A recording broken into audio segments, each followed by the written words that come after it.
malam buat kalian yang ada di Indonesia. Saya dari New York menyapa Anda ya. Saya berharap semua ada di dalam keadaan baik-baik saja ya. Di tengah-tengah kita mestinya ada Pak Daniel, Pak Dedi, tapi Pak Dedinya kepental nih ceritanya ya. Moga-moga nanti dia bisa hadir bersama-sama kita ya Bapak Ibu ya. Kita menunggu Pak Dedinya. Baik, sebelumnya kita akan, saya mau memberitahukan terlebih dahulu pelajaran kita hari ini adalah pelajaran mengenai psikolog ya. Itu temanya adalah gangguan kepribadian kelompok eksentrik. Tentunya Bapak Ibu mau mengetahui apa ini yang mau dibicarakan, pelajaran apa yang mau kita pelajari ya. Baik Bapak Ibu yang terkasih, sebelumnya kita mau dipimpin doa dulu oleh Ibu Aling. Dipersilakan Ibu Aling. Ya, baik. Terima kasih Bu Heni. Baik Bapak Ibu yang terkasih, kita berdoa terlebih dahulu. Bapa kami yang di surga, terima kasih dan puji syukur kami masih dikasih kesempatan untuk waktu sekarang ini, waktu yang terakhir untuk kembali belajar kebenaran firman-Mu di kelas Sema Adonai. Ya Bapak, kami sangat membutuhkan penyertaan dan pimpinan-Mu dalam kelas kami saat ini. Berkatilah Ibu Heni yang menjadi moderator yang akan memimpin kelas pembelajaran ini, dan juga para operator yang bekerja di belakang layar, sehingga kelas ini dapat berlangsung dan berjalan dengan lancar dan sukses hingga akhir. Berkati juga ya Bapak internet kami semua, sehingga juga tidak mendapatkan gangguan-gangguan selama pembelajaran kami di dalam kelas ini.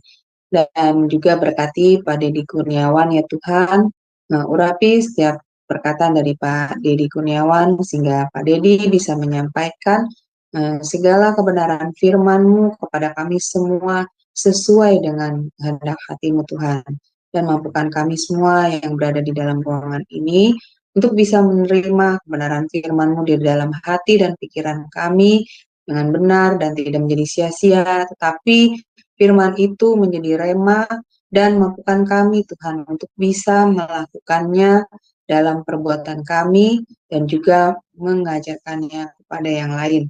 Terima kasih Tuhan, berkatilah kelas kami ini dan pimpinlah kelas kami ini dari awal hingga akhir. Kami panjatkan doa ini dengan perantara Tuhan Yesus Kristus, Juru Selamat kami yang hidup. Haleluya. Amin. Amin, amin. Terima kasih ya Ibu Aling atas doanya. Baik Bapak Ibu yang terkasih, saya ingin memutarkan profil dari hamba Tuhan yang akan menjadi narasumber kita hari ini ya. Dipersilakan untuk menyimaknya supaya Anda bisa mengetahui siapakah dia ya.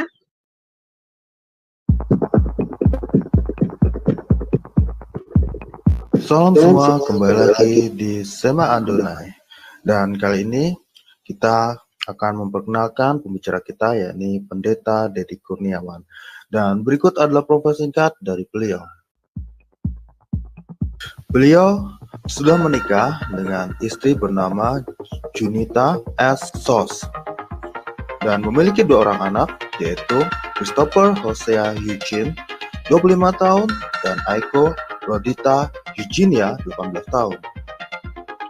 Pendidikan: S1 Fakultas Ekonomi Manajemen UKRIDA pada tahun 1996, S2 Magister of Art STT Battle The Way pada tahun 2013, S2 Magister Teologi STT Battle The Way pada tahun 2015, S2 Magister Pendidikan pada tahun 2017 di Institut Kristen Borneo Balikpapan, S3 Teologi pada tahun 2018, Institut Kristen Borneo Balikpapan, Bethel Biblical Counseling Academy pada tahun 2022. Pelayanan: Ketua Cahaya Kasih Ministry Wakil Gembala GBI Persatuan BSD pada tahun 2020. Mentor Gembala-Gembala Cabang pada tahun 2021 hingga sekarang. Gembala Jemaat GBI Ekousia Agape Karawaci Benton Johnson UPH Karawaci. bekerja. Beliau bekerja sebagai dosen tetap di Institut Kristen Borneo, Balikpapan. Beliau juga menjadi dosen tamu di STT Sabha Batam dan juga dosen tamu di STT Labs Bekasi, serta menjadi pengajar di Cahaya Kasih Ministry. Siapa narasumber kita? Ternyata dia orang yang suka belajar firman, suka belajar sekolah juga ya. Titelnya banyak amat itu. Wah, belajarnya tentu perlu ketekunan ya Pak ya. Kalau nggak tekun nggak mungkin bisa mendapatkan titel yang begitu banyak ya. Ya, Pak, apa kabar Pak Dedi? Puji Tuhan, kabar baik Ibu Heni. Selamat Ya, malam Bapak Ibu semua. Ini hamba-hamba Tuhan yang luar biasa ini. Dahsyat benar ya. Pak. Pembelajar firman, wow. Keren. Dahsyat. Sangat menarik Jempol. loh Pak. Kita mau belajarnya sangat menarik Pak, pelajaran tema hari ini, pelajaran mengenai psikologi ya Pak ya. Ya, Ada psikolog. pelajaran Betul. ya, jadi luar biasa Pak. Ya, kami udah nggak sabar lagi Pak. Ayo Pak, ajarin kami Pak. Monggo. Baik, terima kasih Ibu, Bapak semua. Kita akan segera mulai pembelajaran malam hari ini. Ya, seperti apa yang sudah kita lihat di YouTube, ya, bahwa pembelajaran malam hari ini kita akan belajar mengenai gangguan kepribadian, ya. Nah, gangguan kepribadian kita pelajaran ini memang adalah bagian daripada pembelajaran psikologi. Tetapi di dalam pelajaran psikologi juga erat hubungannya dengan pelayanan pastoral konseling. Jadi di dalam pelayanan pastoral konseling itu kan kita melayani individu, pribadi ya, pribadi dengan permasalahannya, pribadi dengan karakternya, pribadi juga dengan kepribadiannya masing-masing. Nah, malam hari ini kita akan belajar tentunya firman Tuhan bilang bahwa kita ini adalah orang yang diciptakan Tuhan dengan 3 bagian dikotomi. Ada bagian-bagian tertentu yang semuanya harus sehat, gitu. Termasuk kepribadian kita, tubuh, jiwa kita juga harus sehat, selain roh kita tentunya. Nah, oleh sebab itu malam hari ini kita akan belajar. Ya, baik, akan kita belajar tentang gangguan kepribadian untuk kelompok eksentrik ya. Baik, kita akan bersama-sama lihat slide-nya. Nah, ini adalah yang akan kita bahas malam hari ini. Sudah kelihatan ya Bapak Ibu Saudara ya? Sebentar saya perbesar. Ya, saya akan perbesar. Ini. Ya. Nah, malam ini kita akan belajar tentang ini, gangguan kepribadian. Nah, ini sangat penting ya, kita belajar tentang pembagian. Ada 3 kelompok pembagian daripada gangguan kepribadian. Nah, kita masuk pada hari ini, yaitu untuk kelompok yang pertama. Kelompok yang pertama tuh ada 3, ya, ada 3 gangguan kepribadian. Apa saja? Ya, oke, kita langsung mulai. Nah, ini sebelum kita masuk kepada pembahasan apa saja yang dimaksud dalam gangguan kepribadian, nah kita akan lihat dulu definisinya. Ya. Definisi daripada gangguan kepribadian itu adalah suatu jenis penyakit. Nah, ya udah masuk sebut penyakit ya. Penyakitnya penyakit apa? Penyakit mental. Mental itu berkaitan dengan apa? Dengan jiwa ya. Nah, di mana seseorang mengalami kesulitan memahami dan berhubungan dengan situasi orang lain bahkan dengan diri sendiri ya. Tidak bisa berinteraksi, sulit memahami tentang diri sendiri, apalagi juga memahami tentang orang lain. Nah, ketika mereka individu atau pribadi ya memiliki ciri-ciri atau kesulitan yang disebutkan di dalam definisi ini, maka pribadi tersebut ya terindikasi sebenarnya dia mengalami gangguan kepribadian. Nah, sekarang kita lihat definisi gangguan kepribadian itu adalah perilakunya impulsif ya. Apa sih yang dimaksud dengan impulsif itu? Ya, jadi perilaku impulsif itu adalah kondisi saat seseorang mendapatkan dorongan untuk melakukan sebuah tindakan ya atau motif ya tanpa memikirkan konsekuensinya terlebih dahulu. Nah, ini kalau kita ya kan kita berpikir dulu mau mengambil satu tindakan, kita sudah ada perhitungannya. Kita sudah memikirkannya terlebih dahulu. Ya, tentunya konsekuensinya adalah dengan berbagai macam pertimbangan-pertimbangan. Setelah itu, baru kita pikirkan, ada resikonya. Resikonya apa nih? Rendah atau tinggi resikonya? Ya, high risk gak nih? Oh, kalau memang yang nggak high risk, oh berarti nggak usah, gitu kan? Kita pilih yang resikonya kecil, misalkan. Nah, itu kan sudah ada pertimbangan, begitu. Nah, kalau mereka yang mengalami gangguan kepribadian, mereka kebalikannya. Jadi mereka bertindak dulu, ya, konsekuensi apa yang terjadi dari tindakannya dia urusan nomor dua, urusannya belakangan begitu. Makanya kadang-kadang kalau kita melihat mereka yang punya gangguan kepribadian, ya mereka bisa bertindak begitu ya, tanpa dia sendiri sadar, tapi dia bisa tahu begitu setelah terjadi gitu. Misalkan ada orang ya, misalkan lewat jalan begitu ya, kemudian ada yang punya gangguan kepribadian, kemudian diserang secara tiba-tiba begitu. Nah, setelah orang yang mungkin terluka, baru si pelaku ini sadar begitu ya. Nah, ini perilakunya yang seperti itu. Jadi kebalikannya. Nah, sekarang kita lihat kepada slide berikutnya. Dikatakan bahwa gangguan kepribadian merupakan satu jenis gangguan mental seperti depresi, kemudian bipolar, skizofrenia, psikosis, gangguan kecemasan, gangguan makan. Nah, Bapak Ibu tolong diamati ya, apa yang disebut-sebut ciri-cirinya ini ya. Supaya nanti gini, waktu kita belajar tentang hal ini, kita tuh bisa langsung memberikan sebuah klasifikasi begitu ya. Ini arahnya kemana sih yang kita layani di dalam pastoral konseling? Kalau memang kita sudah tahu dia punya pengalaman, bukan pengalaman, tapi kalau kita sudah mengerti dan melihat dia punya gangguan kepribadian, maka kita bisa klasifikasikan dulu tuh satu persatu, ini bipolar bukan, ini depresinya minor atau mayor ya, ini schizophrenia ya, waduh schizophrenianya seberapa jauh ya, seberapa berat ini ya. Nah itu kita bisa seperti pemetaan begitu ya, membuat seperti itu untuk kita menganalisa. Nah kemudian dikatakan setelah gangguan makan adalah gangguan obsesif kompulsif ya, serta gangguan stres pasca trauma. Nah, penderita gangguan kepribadian bisa dikenali dengan beberapa ciri, yaitu yang paling sering, yang paling umum adalah berperilaku aneh, ya. Kemudian menarik diri dari pergaulan atau mengurung diri, menyendiri, gitu. Atau menghindari interaksi sosial, jadi tidak bisa berteman. Jadi dia tidak bisa membangun relasi hubungan satu dengan yang lainnya, bukan hanya secara individu dengan individu, tetapi juga dia dengan komunitas, dengan 2, 3, 4 orang begitu. Nggak bisa ya. Nah, kemudian apalagi sulit menjalin hubungan dekat dengan orang lain ya. Sampai masalah jodoh nih ya, susah begitu. Kenapa? Ya, nanti kita bahas ya. Kemudian ciri yang lain adalah kesulitan mengendalikan pikiran dan sering berprasangka buruk ya.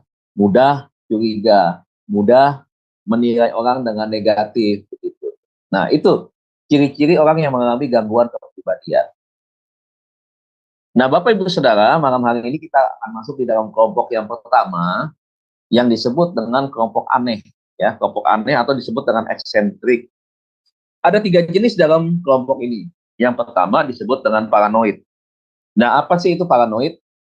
Paranoid adalah gangguan mental yang ditandai oleh keyakinan bahwa orang-orang akan mengeksploitasi, menyakiti atau menipu dirinya, walaupun tidak ada bukti untuk mendukung keyakinan tersebut.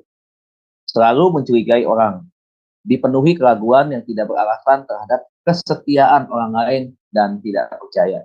Nah, jadi yang pertama disebut dengan paranoid. Kalau istilah zaman COVID itu disebut dengan parno ya. Disebut dengan paranoid begitu.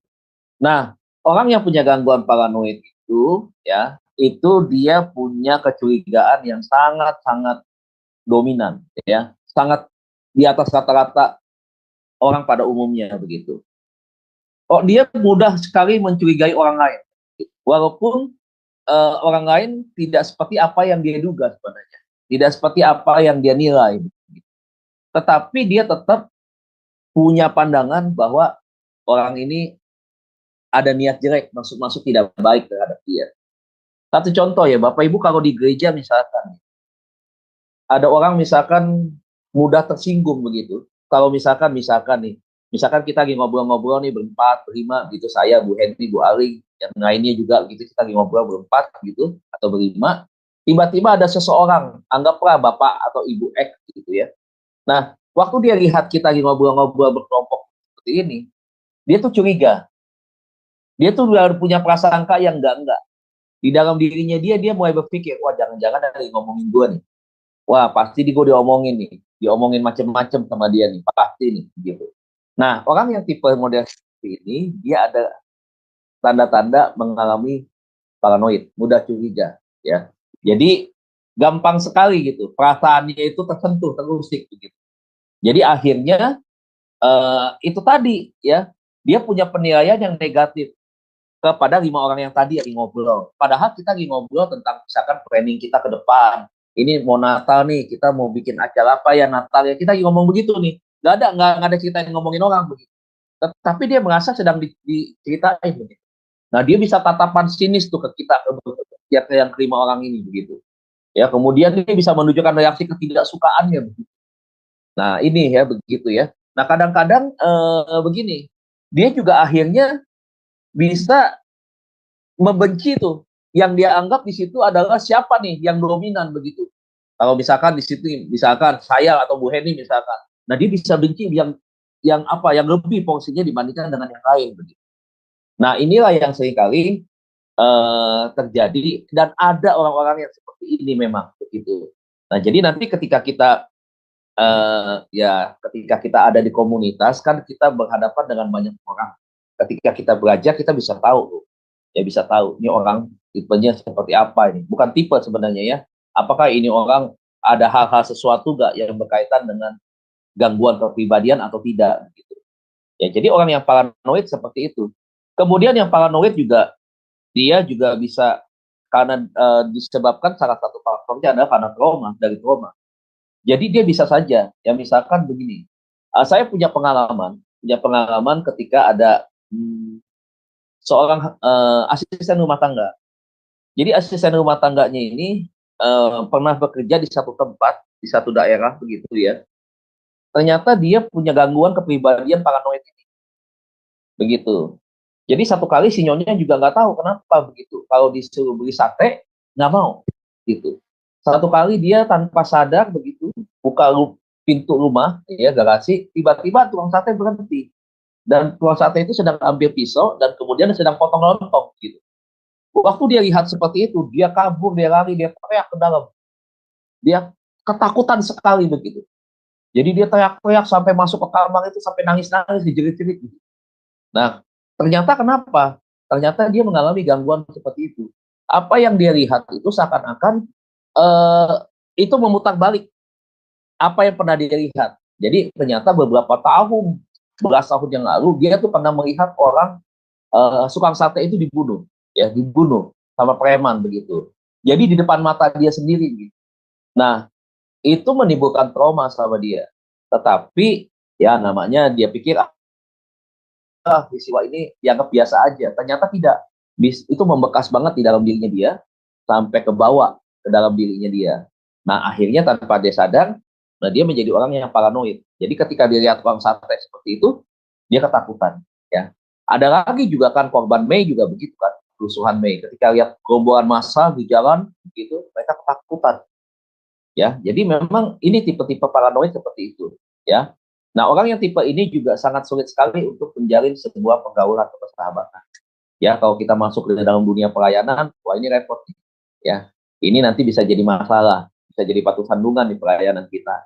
Kenapa? Karena orangnya seperti ini, ya mudah sekali curiga begitu ya. Nah itu untuk tipe yang paranoid. Nah gejala paranoid kita bisa lihat ciri-cirinya, ya ada beberapa.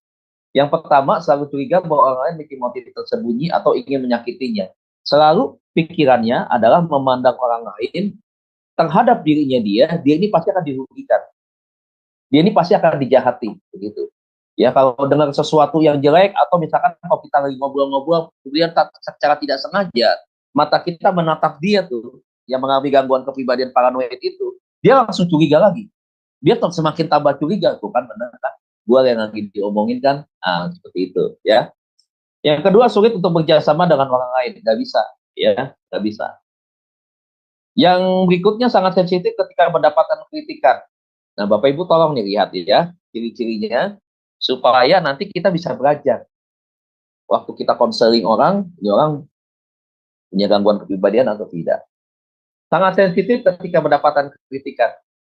Pernah nggak saudara punya teman, paling nggak bisa dikritik? Kalau dikritik, dia akan menunjukkan respon seketika, respon ketidaksukaannya. Begitu. Dia akan bukan cuma mungkin membantah, tetapi dia juga akan menunjukkan seperti ancaman begitu ya. Atau mungkin dia bisa melakukan sebuah tekanan secara psikis kepada lawan yang memberikan masukan itu, inputan itu. Misalkan dengan memerotot gitu. Kemudian dengan kata-kata kasar begitu. Ya. Nah, itu salah satu cirinya. Kemudian yang berikutnya mudah terpisah atau terisolasi secara sosial ya.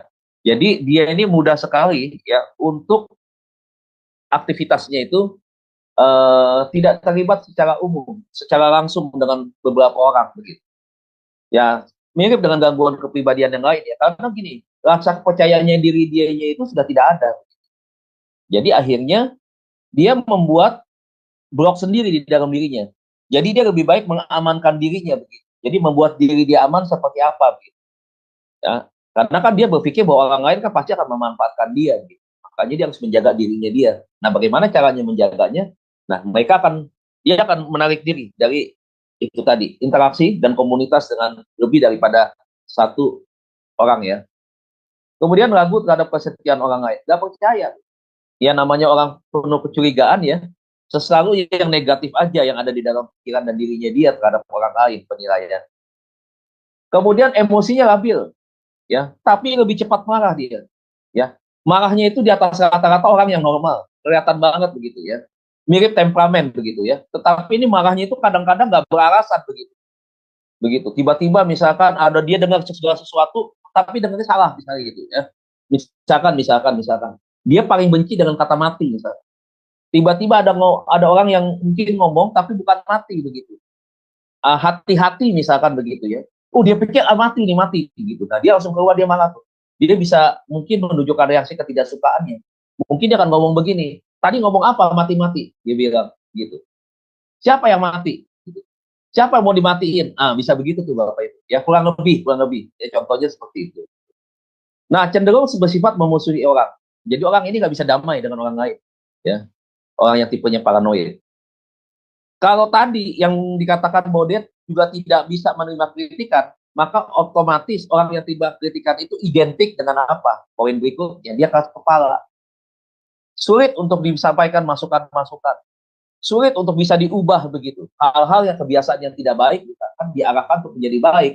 Susah ya. Argumentatif, berargumentasi ya. Maksudnya dia bisa menyampaikan sesuatu ya. Kalau dia punya pandangan-pandangan yang tidak sejalan dengan kita, dia bisa melakukan argumentasi menurut pendapatnya dia begitu. Jadi kalau kita diladenin terus di Bapak Ibu ya akhirnya bisa emosi, ya bisa timbul konflik. Konfliknya juga bisa besar begitu ya. Karena kalau yang nggak tahu kan nggak mau ngalah tentunya kan, dia merasa benar tapi disalahkan begitu. Ternyata ya ini nggak tahu, yang nggak tahu itu ya karena dia nggak tahu ya. Sementara yang ini punya gangguan kepribadian, akhirnya sama-sama ribut. Akhirnya itu tadi, yang rugi yang nggak tahu sebenarnya. Yang ngapain ya orang kita sudah tahu dia punya gangguan kepribadian, kok diladeni, apalagi sampai ribut gitu kan. Nah itu. Yang berikutnya adalah sulit bersikap untuk santai. Ya. Jadi ini paranoid ya. Saudara kita bisa lihat ya, waktu waktu pandemi COVID kita tahu ya begitu banyak orang yang punya rasa ketakutan dan kecurigaan begitu ya, bisa berlebihan tuh dari rata-rata batas normal misalkan gitu. Nah itu adalah salah satu bagian pada waktu itu memang banyak orang yang paranoid yang istilahnya musiman lah kalau dalam bahasa yang sederhananya begitu, yang muncul secara tiba-tiba karena ada penyebabnya ya, karena ada pandemi begitu. Nah, tetapi kalau yang model seperti ini memang karena latar belakang berbagai macam persoalan yang pernah dia alami ya. Selain memang karena trauma, kemudian juga karena faktor dari keluarga, kemudian juga dari faktor genetik juga bisa menyebabkan paranoid seperti ini. Kemudian kita akan lihat masuk kepada yang kedua. Kalau tadi adalah paranoid, ini ciri-cirinya paranoid, ya. Penyebabnya bisa karena trauma, bisa juga karena faktor genetik, ya. Bisa juga karena faktor didikan keluarga, bisa jadi seperti itu. Bisa juga karena peristiwa tadi, ya, peristiwa pembunuhan, itu paranoid. Nah, sekarang kita masuk tipe yang kedua yang aneh, disebut dengan schizoid. Nah, schizoid adalah gangguan yang ditandai dengan ketiadaan keintiman atau tidak menginginkan hubungan sosial yang biasanya tidak punya teman akrab, ya, nggak punya teman akrab, dan lebih seringkali memilih sendirian daripada bersama orang lain. Biasanya orangnya datang, ya. Nah, orang yang punya gejala gangguan kepribadian schizoid, saudara, dia tidak suka berteman. Dia lebih banyak senangnya menyendiri. Menurut dia, menyendiri itu adalah hal yang paling mengasihkan, yang paling enak itu seperti itu. Gitu. Jadi dia akan berusaha untuk memang dia dengan dunianya sendiri begitu, dengan segala aktivitasnya dia, dan dia merasa nyaman seperti itu. Kalau kita kan mungkin kan nggak bisa, ya. Kalau kita nggak bisa berinteraksi dengan orang lain, apalagi kita orang pelayanan begitu kan, kita pasti berjumpa dengan orang, ketemu dengan orang. Gitu. Nah, kalau orang yang schizoid dia memang nggak mau, gitu. Dan orangnya itu data-data aja, begitu. Orang-orangnya itu nggak ide juga tidak ada, begitu. Kemudian kemampuan-kemampuan lain di dalam membangun hubungan juga tidak ada, begitu. Nah, ini orang yang seperti ini akhirnya akan menjadi orang yang kalau tertutup pasti, tetapi dia akan menjadi orang yang betul-betul menyendiri begitu, ya, di dalam kesendiriannya. Saudara bisa lihat nih, orang yang punya gangguan schizoid, ya, dia menarik diri dari lingkungan sosial. Dia tinggal di dalam rumah sendiri. Dia kalau belanja sendiri, setelah itu dia masuk lagi ke dalam diri. Saudara kan kita pernah tahu nih kan ada kasus-kasus tiba-tiba sakit di rumah, tiba-tiba dia nggak mau berinteraksi dengan orang, dia nggak mau berinteraksi dengan dokter, akhirnya dia mati kan, nggak ada yang tahu. Berapa kali kita lihat di berita tuh gitu. Belum lama ada ibu dan anaknya ya meninggal, sudah jadi tulang belulang ya katanya ya. Itu sudah beberapa lama itu baru diketahui meninggal di kamar mandi katanya seperti itu. Nah, kenapa bisa seperti itu? Lihat, ada faktornya. Jadi memang tidak ada faktor pembunuhan di sana. Tetapi kok kenapa bisa mati? Ya karena itu tadi, ya, punya masalah di dalam gangguan kepribadian, ya. Nah, gangguan kepribadian schizoid ini tuh seperti itu, ya. Dia nggak punya teman akrab, ya. Nah, mungkin kita punya pengalaman dalam hal ini. Mungkin kita bisa punya teman begitu yang memang tidak pernah mau berteman dengan yang lainnya, ya. Dia juga tidak membagikan nomor WA misalkan, atau dia juga tidak menghubungi teman-temannya, gitu. Bahkan satu teman dekatnya pun tidak punya, begitu. Nah, kalau ada yang seperti ini, bukan curiga, tetapi kita harus sedikit apa namanya ya, bukan curiga, tetapi kita harus bisa menilai ya, menilai, kemudian memberikan sebuah evaluasi ya tentunya ya. Wah, ini orang nih kayaknya ada mengarah ke ciri-ciri schizoid nih, begitu. Nah, untuk apa? Ya, untuk kita layani lah, begitu ya. Untuk kita ambil bagian di dalam menangani, begitu. Tentunya juga menangani gak gampang sebenarnya. Kalau kita bicara soal mereka yang punya gangguan kepribadian ini, tentunya karena dia kan tidak mau bergaul dengan orang ya, dan tidak mudah percaya juga ya dengan orang yang apalagi yang dulu dia belum kenal begitu. Yang temannya saja dia tidak bisa bergaul dengan akrab begitu, apalagi yang belum dikenal. Nah, ini kesulitannya memang kadang-kadang di situ. Jadi memang perlu sekali kita bangun hubungan kedekatan interpersonal dengan dia itu, hubungan antar pribadi dengan dia itu memang harus lewat pihak ketiga. Nah, siapa dia itu? Ya, kita bisa ajak mungkin orang tuanya ya, atau mungkin kakaknya. Karena biasanya gini, kalau yang schizoid itu, dia tuh bisa akrab dekat itu hanya dengan keluarga terdekatnya. Keluarga terdekatnya papa, mamahnya misalkan gitu ya. Adik atau koko atau cici. Itu aja sebenarnya. Itu pun tidak bisa itu banget ya, karena memang dia punya gangguan kepribadian. Nah, gangguan kepribadian siswa itu umumnya dapat muncul mulai usia anak-anak atau bahkan sampai usia remaja, ya. Tapi, ya, ini efeknya juga nggak bisa selesai dalam waktu cepat, Bapak Ibu Saudara, ya. Karena tentang waktunya itu bisa panjang. Tetapi sekali lagi saya bilang begini, kalau dari ilmu psikologi mengatakan sulit untuk diobati, Tetapi kalau saya dari sisi pastoral konseling tidak ada yang sulit. Karena saya percaya kuasa Tuhan. Tidak ada yang bisa membatasi kuasa Tuhan. Nah, kenapa saya katakan demikian? Karena ya profesi seorang psikolog ataupun psikiater ya, itu kan manusia ya, manusia. Ilmu pengetahuan yang dia pelajari. Nah, sementara kalau Tuhan itu kan sang pencipta manusia. Jadi saya lebih percaya, bukan berarti saya katakan pastoral konseling itu hebat, tidak, arogan namanya, sombong namanya. Karena di dalam ilmu pastoral konseling sendiri kita juga membangun hubungan pembelajaran juga dengan psikolog dan psikiater sebenarnya ya. Karena kan ini berkaitan dengan pelajaran itu. Tapi saya sedang mau bilang juga begini, bahwa saya tidak mengatakan tidak bisa sembuh, pasti bisa sembuh. Segala sesuatu di dalam nama Tuhan Yesus tidak ada yang kebal. Artinya semua, ya, saya yakin kita semua percaya, setuju, bahwa apapun di dunia ini, semua tunduk hanya di dalam satu nama. Takluk di dalam nama Tuhan Yesus. Termasuk pelayanan ini, termasuk gangguan-gangguan kepribadian yang dialami oleh orang. Ya, saya yakin, kalau yang lain bilang tidak ada obatnya, tidak bisa sembuh, Tuhan pasti bisa. Nah, cara Tuhan bagaimana, itu yang saya tidak bisa pastikan. Tetapi saya yakin dan percaya dengan iman saya, bahwa bisa disembuhkan. Begitu.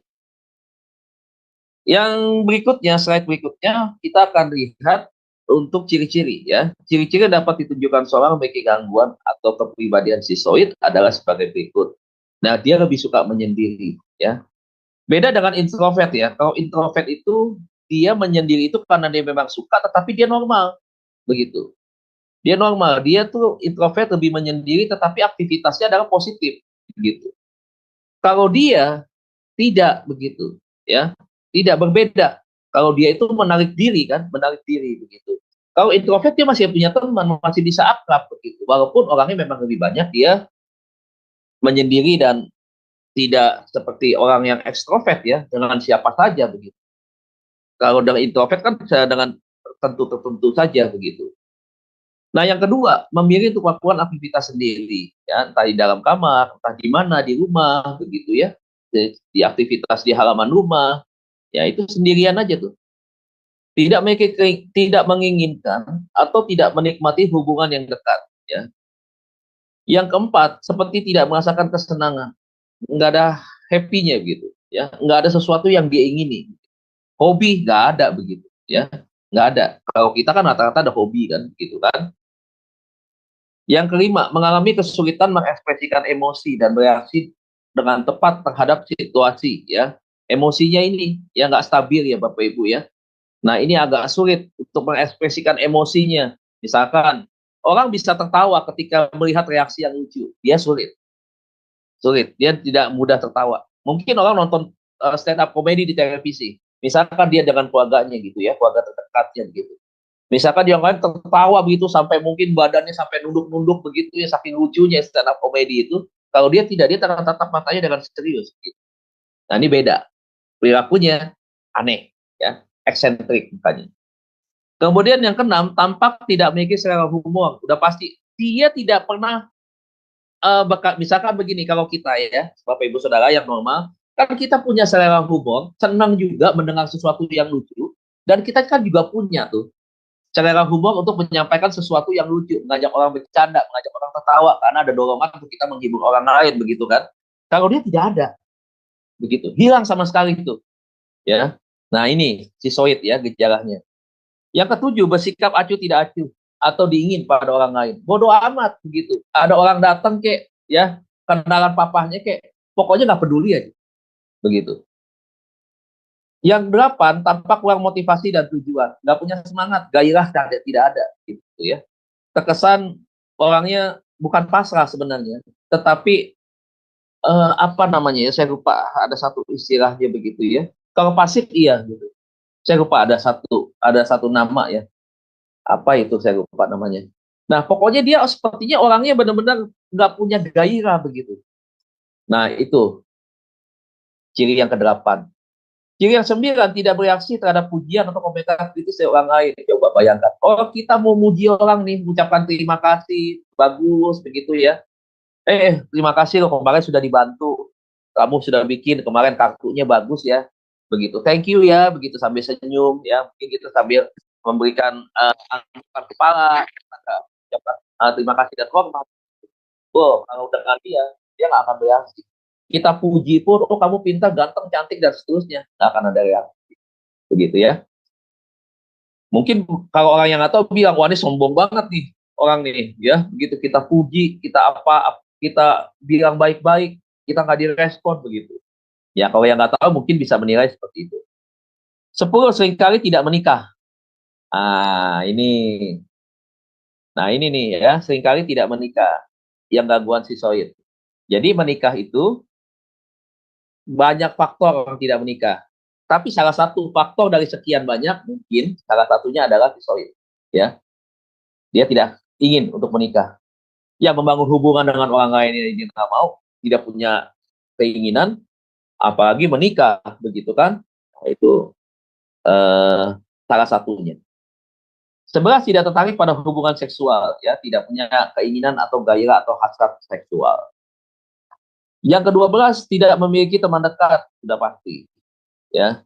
13 sering melamun. Nah, ini yang umum nih, yang umum. Bapak Ibu kan kita kalau ya biasa lihat orang ya, yang normal lah, tidak punya gangguan kepribadian. Tetapi kalau dia stres, kadang-kadang kan dia juga suka melamun, tanpa sadar. Tanpa sadar. Tapi memang itu yang batas-batas kewajaran masih. Kan itu temponya kan dia mungkin hanya sebatas pada waktu stres itu, dalam hitungan mungkin bisa jam, bisa hari, begitu kan. Setelah apa yang dia pikirkan atau yang menyebabkan dia stres itu masalahnya hilang, ya sering melamunnya itu juga hilang. Gitu. Nah kalau sisoid kagak begitu. Nah dia sering kali melamun gitu. Tidak bisa ditetapkan waktunya begitu. Biasanya kalau orang stres berkaitan dengan kondisi keadaan. Misalkan kondisi keadaannya selesai, ya udah melamunnya hilang begitu. Nah Bapak Ibu, dari setiap ciri-ciri ini 60%, 50%, 50 sampai 60% ciri-ciri atau anggaplah dari 13 ini kita masukkan 6 atau 7 ciri-ciri ini, maka sudah dapat 50%. 5 daripada ciri-ciri ini kalau kita bisa melihat misalkan ya siapalah yang Bapak Ibu bisa lihat ciri-cirinya ada pada dari 13 ini, maka sudah bisa dipastikan dia mengalami gangguan kepribadian sisoid, ya, sisoid. Jadi kita sudah bisa bukan menebak, tetapi memang sudah terindikasi dia mengalami gangguan sisoid. Nah, slide berikutnya berbeda dengan gangguan ini apa nih? Ini sisoid, kemudian ini. Nah, berbeda dengan gangguan sisotipa dan skizofrenia, gangguan sisoid tidak mengalami paranoid, ya, halusinasi serta tidak memiliki pola percakapan yang aneh, sehingga masih masuk akal ketika berbicara. Ini perbedaannya, saudaraku ya, yang sisoid. Kalau skizofrenia dia sudah berhalusinasi, ya, dia sudah berhalusinasi, delusi juga, ilusi juga sama seperti itu. Tetapi kalau dia yang sisoid, ya, dia tidak. Bahkan kadang-kadang masih menganggapnya sebagai sebatas kenormalan. Walaupun sebenarnya dia tetap masuk dalam penyakit gangguan mental sebenarnya. Artinya bukan orang-orang yang normal banget begitu. Orang yang punya tanda kutip ya ada sedikit hang begitu ya. Punya yang sedikit ya bahasa-bahasa Jakarta dia konsep dikit lah begitu. Ya. Nah itu. Nah kemudian dikatakan orang dengan gangguan kepribadian ini juga dapat bekerja lebih baik dalam pekerjaan yang mengharuskannya bekerja sendiri itu. Dia bisa melakukan sesuatu, bekerja dia bisa, ya, hasilnya kelihatan, bahkan hasilnya bisa lebih baik karena memang itu yang memang gangguan kepribadiannya dia di situ, bisa senang menyendiri, gitu, ya. Nah, jadi dia tetap masih bisa bekerja, dia bisa melakukan aktivitas, tapi aktivitasnya hanya dia yang lakukan, gitu. Nah, akan tetapi gangguan sisoid dapat menyulitkan penderitanya untuk berfungsi dengan baik di sekolah, pekerjaan, sosial, atau bidang lainnya yang membutuhkan interaksi sosial. Dan ini udah paling nggak bisa, sangat-sangat tidak bisa. Sangat tidak bisa. Nah, jadi kalau misalkan ada anak-anak misalkan yang sangat sulit untuk pergi ke sekolah misalkan, dengan berbagai pertimbangan, begitu ya, kemudian juga sudah dicoba dengan berbagai cara dan tidak bisa, saudara, mungkin itu adalah bagian daripada psikolog untuk mengecek ya, Bapak Ibu, apakah dia punya hal-hal yang berkaitan dengan gangguan kepribadian atau tidak, gitu. Sebab otomatis yang dia paling hindari adalah nggak mungkin dia bisa bersosialisasi. Jadi itu ya faktor yang dominan di dalam diri orang yang schizoid. Itu kelompok yang kedua, Bapak Ibu. Kalau kita berbicara tentang kelompok eksentrik atau kelompok yang aneh ya. Nah, sekarang yang ketiga atau yang terakhir di dalam kelompok aneh itu adalah disebut dengan psikotipal ya. Nah, apa itu psikotipal? Psikotipal itu adalah gangguan di mana penderita tidak nyaman dengan tidak dapat mempertahankan hubungan dekat atau interpersonal, antar pribadi maksudnya, yang terjadi dalam kepribadian schizoid. Jadi tadi dalam kepribadian schizoid, tetapi ini adalah antar pribadi, tetapi dia bukan cuma schizoid saja yang gejala-gejalanya ada pada psikotipal, tetapi ada tambahan-tambahan yang lain. Yang dikatakan dan kecemasan sosial yang berlebihan yang tidak berkurang setelah mereka mengenal orang-orang di sekitarnya. Dan ada simptom-simptom, simptom itu gejala-gejala ya. Tambahan lain pada prodromal. Apa itu prodromal?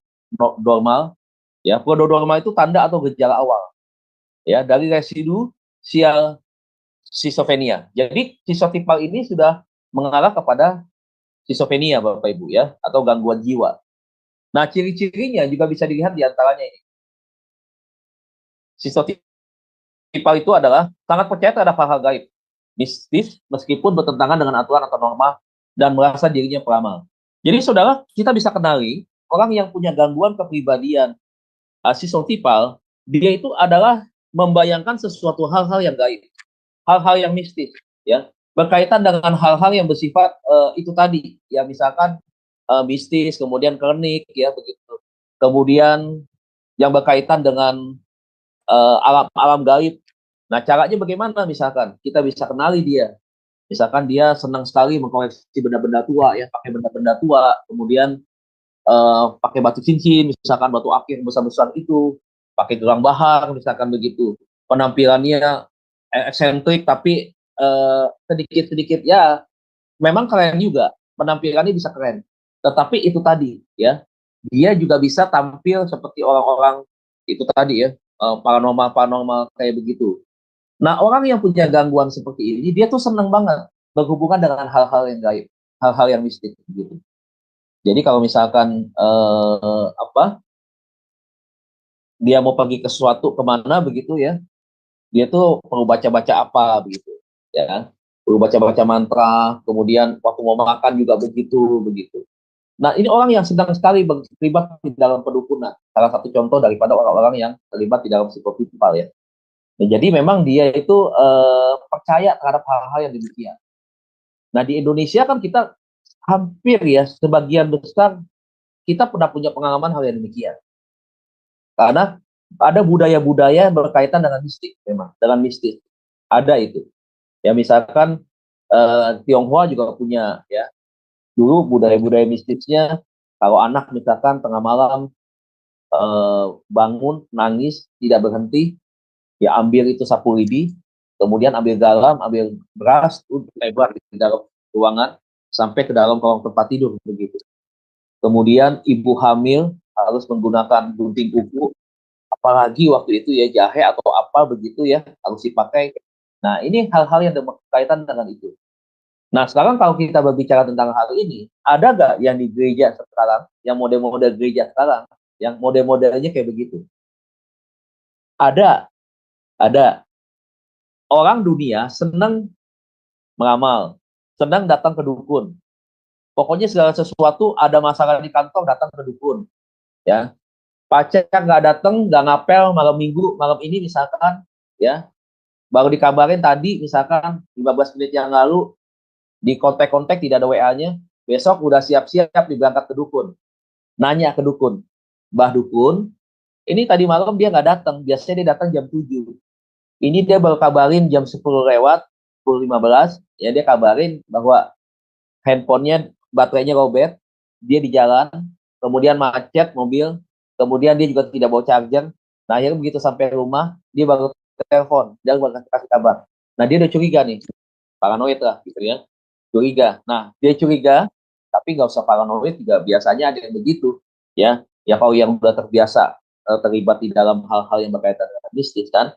Jadi dia datang nih besoknya ke dukun, dia tanya tuh ke dukunnya, ini bener gak dia nih ngomong begitu, bener gak ngomong yang dia sampaikan ke saya, sebenarnya kemana dia, nah begitu, ya.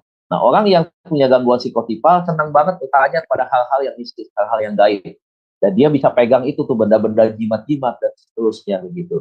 Nah, mungkin kita bertanya begini, dari mana sih sebenarnya psikotipal ini? Ya itu bisa muncul. Nggak usah aneh sebenarnya kalau orang tua demennya model-model yang kayak begitu, ya anak juga nanti lama-lama akan kebawa. Karena jujur saja ya, Alkitab tuh udah bisa dibohongi, memang tidak bisa dibohongi. Memang dia adalah kebenaran di atas kebenaran begitu. Dia itu Alkitab itu mengatakan memang bahwa eh, hasil apa yang didapatkan dari didikan orang tua di rumah plus negatif plus positif ataupun negatifnya itu akan membentuk akan kepada anak-anaknya, akan diikuti oleh anak-anaknya begitu. Nah, kalau orang tuanya suka hal-hal yang demikian, ya pergi ke tempat-tempat yang nggak benar, pergi ke kuburan, pergi ke gunung-gunung, ya, kemudian taruh letakkan bunga sambil sembahyang pada batu yang besar di tengah hutan, misalkan kayak begitu. Bawa anaknya pun nanti akan seperti itu, akan kebawa begitu. Nah, jadi ini yang memang mesti harus dicermati dengan baik, ya. Bukan cuma dicermati, bukan hanya diketahui, tapi harus dihindari. Nah, di gereja juga begitu sekarang. Kalau Bapak Ibu lihat sekarang, begitu banyak sekarang pendeta-pendeta yang dibilang katanya bisa bernubuat aja. Udah banyaknya bukan main itu pengikutnya. Senang banget ditanya. Begitu habis selesai khotbah, misalkan pendeta X atau hamba Tuhan X atau evangelis X atau siapalah gitu. Ketika dia turun dari mimbar, ya akan ditanya tuh, Pak, bagaimana Pak prediksi pemilu tahun depan Pak? Aman nggak Pak kira-kira Pak? Pak, bagaimana Pak nanti Pak investasi Pak setelah pemilu Pak? Pak, bagaimana Pak umur saya ke depan Pak? Kesehatan saya bagaimana? Ya ditanya seperti itu. Jadi orang yang psikotipal senang banget ya bertanya tentang hal-hal yang seperti ini. Ya, dia bukan bertanya kepada Tuhan, tetapi kepada manusia. Dia senang banget bertanya tentang hal-hal itu. Ya, berkaitan dengan nubuatan apa yang terjadi? Apa bakal terjadi? Dia nggak peduli nih, nggak peduli. Pokoknya apa yang dia mau tanyain, ya tentang apa yang di dalam diri dia, pokoknya dia akan ditanya sebanyak-banyaknya sampai dia puas, begitu. Nah, sekarang kan juga begitu, Bapak Ibu. Ini saya minta maaf juga, bukan. Alkitab sudah bilang ke kita, ujilah segala sesuatu. Uji, kan kita punya roh. Roh kita ini lebih besar daripada roh dunia ini. Saya yakin roh dunia ini, roh yang bersifat mistik, begitu melihat kita, roh kita ini besar, mereka sebenarnya mundur. Jauh nggak berani mereka dekat kita. Nah, tapi saudara juga lihat, ada mereka yang menyebutnya pelayan Tuhan, hamba-hamba Tuhan, yang sering kali ngomong begitu. Yang ngomong, oh saya melihat ini, tahun depan akan ada ini, akan ada ini, akan ada ini. Ya, boleh saudara dengar, uji. Ujinya bagaimana Pak? Secara roh. Doa. Benarkah ini dari Tuhan? Nah, saya bukan mengajarkan tidak percaya nubuatan. Nubuatan percaya, saya sangat percaya dan amat sangat percaya. Ya, nubuatan di Alkitab itu tepat semua itu. Ya, tapi ada manusia yang menyebut hamba Tuhan, yang dia tahu tentang masa depan, 5 tahun ke depan, 3 tahun ke depan, bahkan nanti apa yang akan terjadi ke depan, dia sudah sebutkan sekarang ini. Nah, saudara silakan saudara dengar, saudara uji. Ya, jangan kita terima, oh iya, baik, baik, baik. Waduh, kemudian kita mengkultuskan dia, apa yang namanya, ya, mengistimewakan dia gitu. Jangan. Yang pertama uji secara roh. Ya. Tanya Tuhan, betul nggak ini datangnya dari Tuhan? Itu satu. Yang kedua, saudaraku, zaman sekarang adalah zaman yang mudah untuk mengecek apa yang diucapkan. Orang yang biasa menyatakan nubuat-nubuat itu, coba cek nubuatan dia benar atau tidak. Misalkan, waktu COVID, dia pernah nubuat, tahun 2021, COVID akan begini, cek, ya. Kan kita sudah lewat 2021, benar nggak yang diomongin? Begitu. Tepat nggak yang diomongin? Kalau tidak tepat, saudara jangan dengerin dia lagi. Begitu. Saudara tersesat nanti, psikotipal Anda nanti jadinya. Ya, begitu. Ada juga sekarang di gereja, lagi di menara doa, waduh berbahasa roh, menyembah, enak nih, menyembahnya enak. Oh tiba-tiba dia berdiri, oh saya melihat ada malaikat besar begini, begitu. Wah, tapi dia ketakutan, begitu. Mungkin nggak mereka tampil dengan wajah yang menakutkan malaikat Tuhan? Nggak mungkin. Kalau itu yang menakutkan berarti bukan malaikat Tuhan. Ya, nah itu dia. Terus ada yang juga seakan-akan dia tuh paling mengerti tentang apa ya? Tentang diri orang lain. Jadi ketika dia ada di dalam satu ibadah misalkan termasuk di menara doa, tiba-tiba dia berhenti, dia tunjuk, oh ibu begini ya, suami ibu begini nih, ini begini nih, ini begini nih. Nah, saudara, sekarang di gereja banyak model-model kayak begini. Tapi saya tidak menghakimi itu dia psikotipal. Tidak. Kadang-kadang ada banyak alasan. Action, rohani. Yang ketiga memang psikotipal. Begitu. Jadi kita perlu pembuktian, perlu ngecek begitu. Ya. Sebenarnya kita tidak perlu begitu bukan berarti kita tidak rohani. Nah, anggap saya tidak bisa begitu misalkan. Apakah saya tidak rohani? Apakah saya tidak beriman kepada Tuhan? Kan tandanya bukan harus itu. Begitu. Nah, jadi ini mesti hati-hati ya terhadap hal-hal yang demikian. Kemudian biasanya main apa? Biasanya suka main dukun, ya. Orang yang psikotipal ini di atas rata-rata. Apa-apa semua segala sesuatu itu pasti pakai jampe-jampe, ya. Rumah begitu. Wah, di depannya mesti pasang apa? Ini mantra-mantranya apa? Atas mesti apa? Bagaimana gitu. Terus punya tempat-tempat sembahyang begitu. Nah, ini nggak wajar, ya. Oke, itu yang pertama. Senang terhadap hal-hal yang gaib, ya. Suka berbicara tentang hal-hal yang mistis begitu, seneng banget gitu. Itu kadang-kadang juga suka ngomong seperti ada ngomong komunikasi dengan siapa gitu, ya. Yang kedua, berbicara tidak jelas dan sulit mengerti oleh orang lain. Nggak bisa, memang nggak susah, kita nggak bisa nangkep gitu. Ngomongnya nggak jelas. Kemudian memiliki emosi yang tidak wajar. Biasa nih, kalau emosi karena kan jiwa ya. Kalau orang yang punya gangguan kepribadian, emosi memang tidak wajar gitu. Berilusi tentang pengalaman supernatural atau kejadian aneh lainnya. Jadi ilusi itu apa? Dia menganggap sesuatu itu kelihatan, nyata. Padahal itu tidak ada begitu. Tapi menurut dia ada. Ya, ada bayangan-bayangan nih. Dia lihat seperti ini, padahal tidak ada apa-apa. Ataupun ada bayangan orang lewat gitu. Dia bilang, oh ada bayangan hantu nih. Padahal itu yang lewat apa? Yang lewat mungkin seekor kambing atau bayangan gerobak yang lewat begitu ya. Nah, menurut dia seperti itu. Jadi nggak nyambung. Ya. Nah, tidak nyaman saat melakukan interaksi sosial. Kemudian penampilan aneh dan eksentrik sangat terlihat, ya. Jadi penampilan juga kelihatan nih ciri-cirinya, begitu, ya. Kan ada orang tuh yang pengen banget disebut, waduh, apa spiritual gitu, guru spiritual. Wah, penampilannya tuh, waduh, pakai gelang, pakai cincin, batu akiknya banyak banget begitu. Ada orang yang senang-senang begitu memang, ya, senang banget. Akhirnya dipanggil orang pintar lah, dipanggil subur lah, dipanggil itu, dia senang tuh, ya. Kemudian 7, rasa curiga dan tidak percaya pada orang lain saat berinteraksi. Sama nih mirip dengan paranoid, ya. Yang kedelapan, mengabaikan norma sosial, etika sopan santun. Ini orang nggak beretika, ya. Ketika dia ada di komunitas, dia ada kelompok masyarakat, ya. Itu tadi, dia bisa melanggar norma sosial dan juga dia bisa menunjukkan ketidaksopan santunannya dari cara dia berinteraksi. Tuh, bentar ya Bapak Ibu, mohon maaf ya ada kesalahan keklik tadi.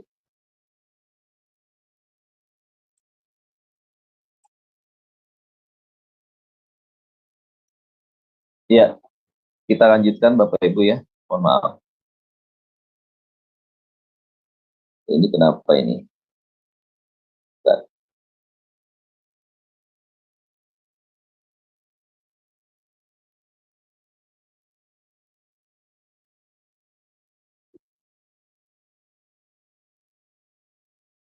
Oke, Bapak Ibu bisa kelihatan ya. Sepertinya ini tidak bisa saya besarkan ini. Bisa Pak, bisa. Bisa ya? Kelihatan. Ya. Kelihatan dulu ya. Jadi kalau saya perbesar ini dia putih. Iya, nggak apa-apa Pak. Nggak apa-apa ya Bu ya? Iya. Ya, kemudian yang berikutnya, yang ke-9 memiliki sedikit teman dekat selain keluarga. Ya, jadi kalau dengan keluarga bedanya dengan sisoid ya, dia dekat. Ya kalau dengan tadi kan yang di sisoid itu dia bisa dekat juga dia tidak bisa. Tetapi kalau yang ini dia bisa dekat gitu. Agak lebih baik sedikit dibandingkan sisoid. Tetapi pada prinsipnya juga sama begitu. Ya. Yang ke-10 memiliki kecemasan sosial dan paranoid yang berlebihan. Nah, tingkat paranoidnya ini kecurigaan itu besar sekali begitu dibandingkan dengan paranoid yang sesungguhnya tadi. Jadi kalau untuk psikotipal ini kita lihat memang lebih kompleks lagi ya. Lebih banyak hal-hal yang udah kita lihat memang udah sangat kalau dia orang penyakit mengkhawatirkan memang. Udah tahapannya udah agak lebih berat. Yang 11 memiliki ide yang tidak wajar. Misalkan begitu. Kita berenang yuk, sambil kita berendam, baca ini, baca itu, berapa kali, nanti habis itu bangun, nanti kita di pojok itu, kita misalkan semedi, betapa, atau gimana, begitu.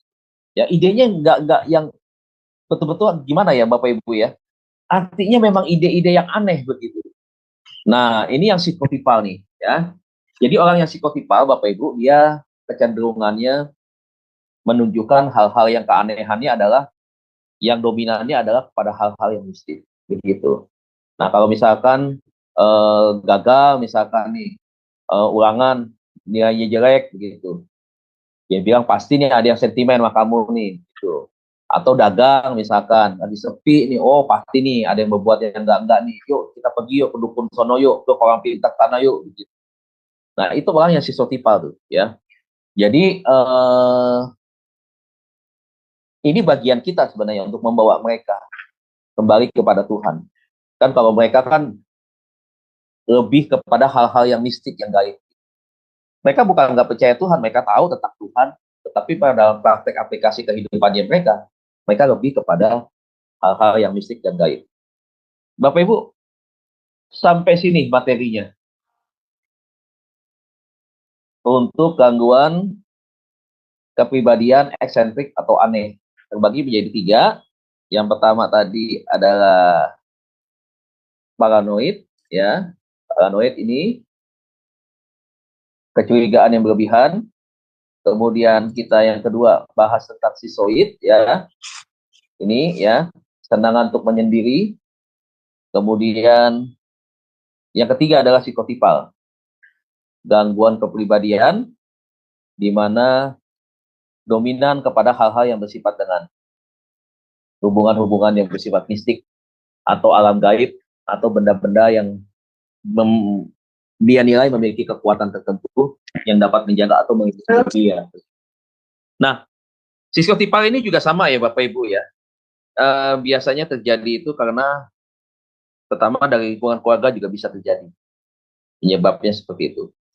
Yang kedua karena mungkin ada dari sejak kecil ada seperti obsesi gitu ya, apa namanya ya, seperti hayalan-hayalan begitu, fantasi-fantasi yang berkaitan dengan hal-hal yang itu tadi ya, alam-alam mistik begitu. Jadi sehingga membuat sesuatu bukan cuma daya tarik buat dia, tetapi sesuatu yang menjadi satu kesenangan buat dirinya dia. Makanya akhirnya kebentuk dengan cara seperti itu. Tetapi lebih banyak memang adalah bagaimana psikotipal ini terjadi karena memang faktor dari keluarga juga salah satunya, yaitu kebiasaan orang tua yang terlibat di dalam okkultisme dan kemudian itu melibatkan anak-anak mereka. Jadi materi sampai di sini Bapak Ibu untuk kelompok yang pertama. Oke, itu saya balikan ke moderator. Terima kasih. Baik, terima kasih Pak Dedi. Materi pelajaran yang sangat penting dipelajari buat kita semua. Walaupun kita bukan konselor ya, tetapi kita sebagai orang tua, kita sebagai ipar, atau kita sebagai mertua, ya, siapapun di dalam komunitas, kita perlu mempelajari adaptasi dan kita bisa mengerti dengan lingkungan yang ada di sekeliling kita. Dan siapa tahu juga termasuk apakah kita orang-orang yang punya gangguan kepribadian itu tadi. Nah, sebelum kita masuk dalam ruang tanya jawab ya, diskusi terhadap Bapak Pendeta Dedi, nanti teman-teman juga saya minta untuk partisipan untuk berdiskusi langsung. Perlu diketahui Bapak Ibu, Pak Dedi ini adalah dosen mengenai pelajaran konseling ya Pak ya? Iya, pastoral konseling. Di pastoral konseling. Jadi tepat sekali buat Anda untuk berdiskusi dengan Bapak Pendeta Dedi untuk bertanya. Pak Dedi, kami berterima kasih materi pelajaran yang diberikan hari ini sungguh memberkati banyak orang ya Pak, termasuk saya pribadi. Karena pelajaran yang Bapak kasih ini saya tidak ada, saya tidak dapat ini Pak, terus terang. Ya, jadi tidak lengkap. Ada sekilas tapi tidak dapat sekomplit yang seperti gini ya. Jadi saya merasa bersyukur bahwa saya dapat pelajaran ini dari Bapak ya. Nah, Pak, waduh, saya teringat nih Pak. Ya, Saya Bu. teringat sama guru saya. Dia berkata sama saya begini, what do you think about, jangan pakai bahasa Inggris ya, karena menurut Anda, katanya, apakah manusia itu keseluruhannya itu sehat katanya gitu dalam kejiwaannya katanya, apa menurut kamu katanya gitu. Nah banyak murid-murid berkata ya 50%, ada yang bilang 80%, ada yang bilang 20% yang sakit gitu ya Pak. Jadi sangat miris jawaban dari guru. Guru bilang, no, dia bilang gitu. It's almost 90% dia bilang gitu. Dia bilang gitu, orang-orang yang punya gangguan kepribadian katanya. Ya, dari jadi sangat miris saya Pak. Ternyata banyak sekali orang yang memiliki gangguan kejiwaan ya Pak ya.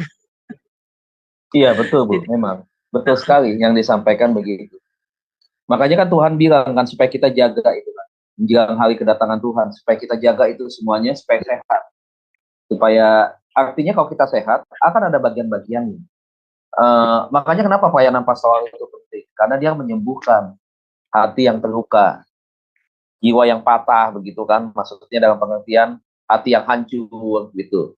Nah, supaya untuk apa? Untuk itu tadi pemberesan-pemberesan yang tidak menyebabkan nanti mengarah kepada gangguan kepribadian.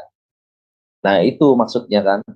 Sebenarnya kasihan juga banyak orang tuh yang nggak bisa mengampuni, benci sama saudaranya, itu bertahun-tahun berakumulasi. Gitu. Itulah yang bisa menyebabkan punya penyimpangan-penyimpangan di dalam gangguan-gangguan kepribadian. Gitu.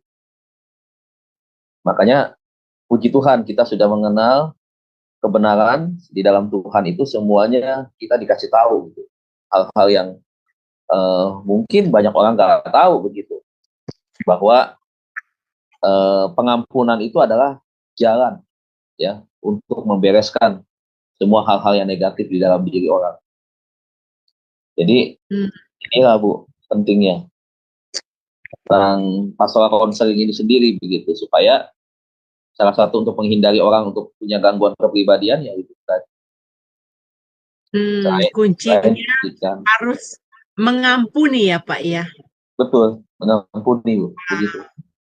Iya. Wah, kalau dia nggak mau melepaskan pengampunan, berarti ada kepahitan di dalam hatinya ya. Iya, Jadi, itu dia betul. wow, mengerikan sekali Pak. Nah, ini Ibu Aling udah angkat tangan ya. Silakan Bu Aling. Nah, iya, terima kasih Bu Yani untuk kesempatannya. Shalom, selamat malam Pak Dedi. Ya, malam. Saya mau menanyakan tentang orang yang berkepribadian introvert. Tadi Pak Dedi bilang bahwa orang berkepribadian introvert itu beda ya Pak dengan yang pertama itu ya Pak, kepribadian yang pertama. Beda dengan sisoid ya? Ya, tapi bagaimana Pak? Apakah orang yang berkepribadian introvert sejati terutama ya Pak, kan ada yang introvert sejati itu kan dia benar-benar suka sekali menyendiri ya Pak. Iya, betul. Dia tidak suka bersosialisasi dan dia itu tidak suka juga kalau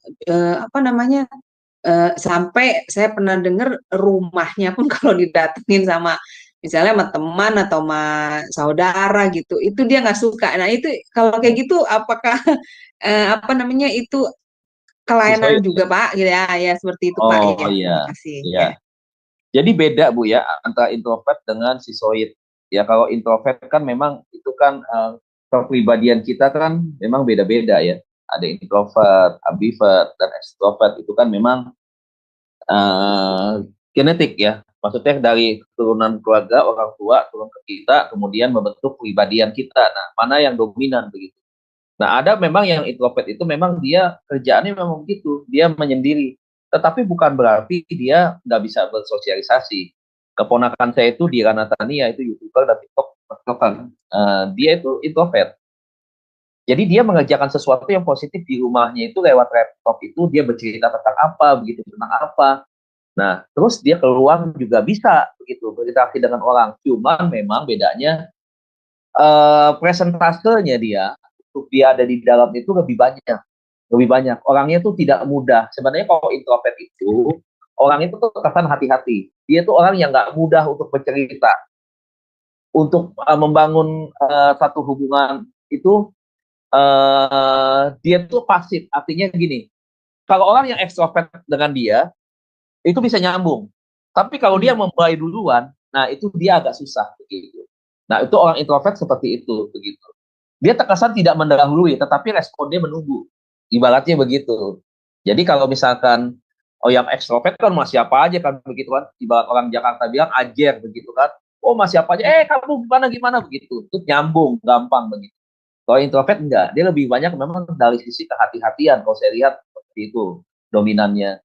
Nah, kalau yang introvert dengan yang sisoid itu bedanya apa? Kalau yang introvert itu memang dia melakukan segala sesuatu, tapi itu yang positif dan itu dia tidak punya latar belakang masalah karena itu tadi ya, karena mungkin karena faktor trauma dari orang tua, ya kemudian trauma karena satu peristiwa, mungkin juga karena faktor genetik dari orang tua bisa. Tapi kalau yang introvert enggak. Jadi dia memang menarik diri, tetapi dia untuk mengerjakan segala sesuatu itu sama dengan kita. Batas-batasnya adalah batas-batas kewajaran, gitu.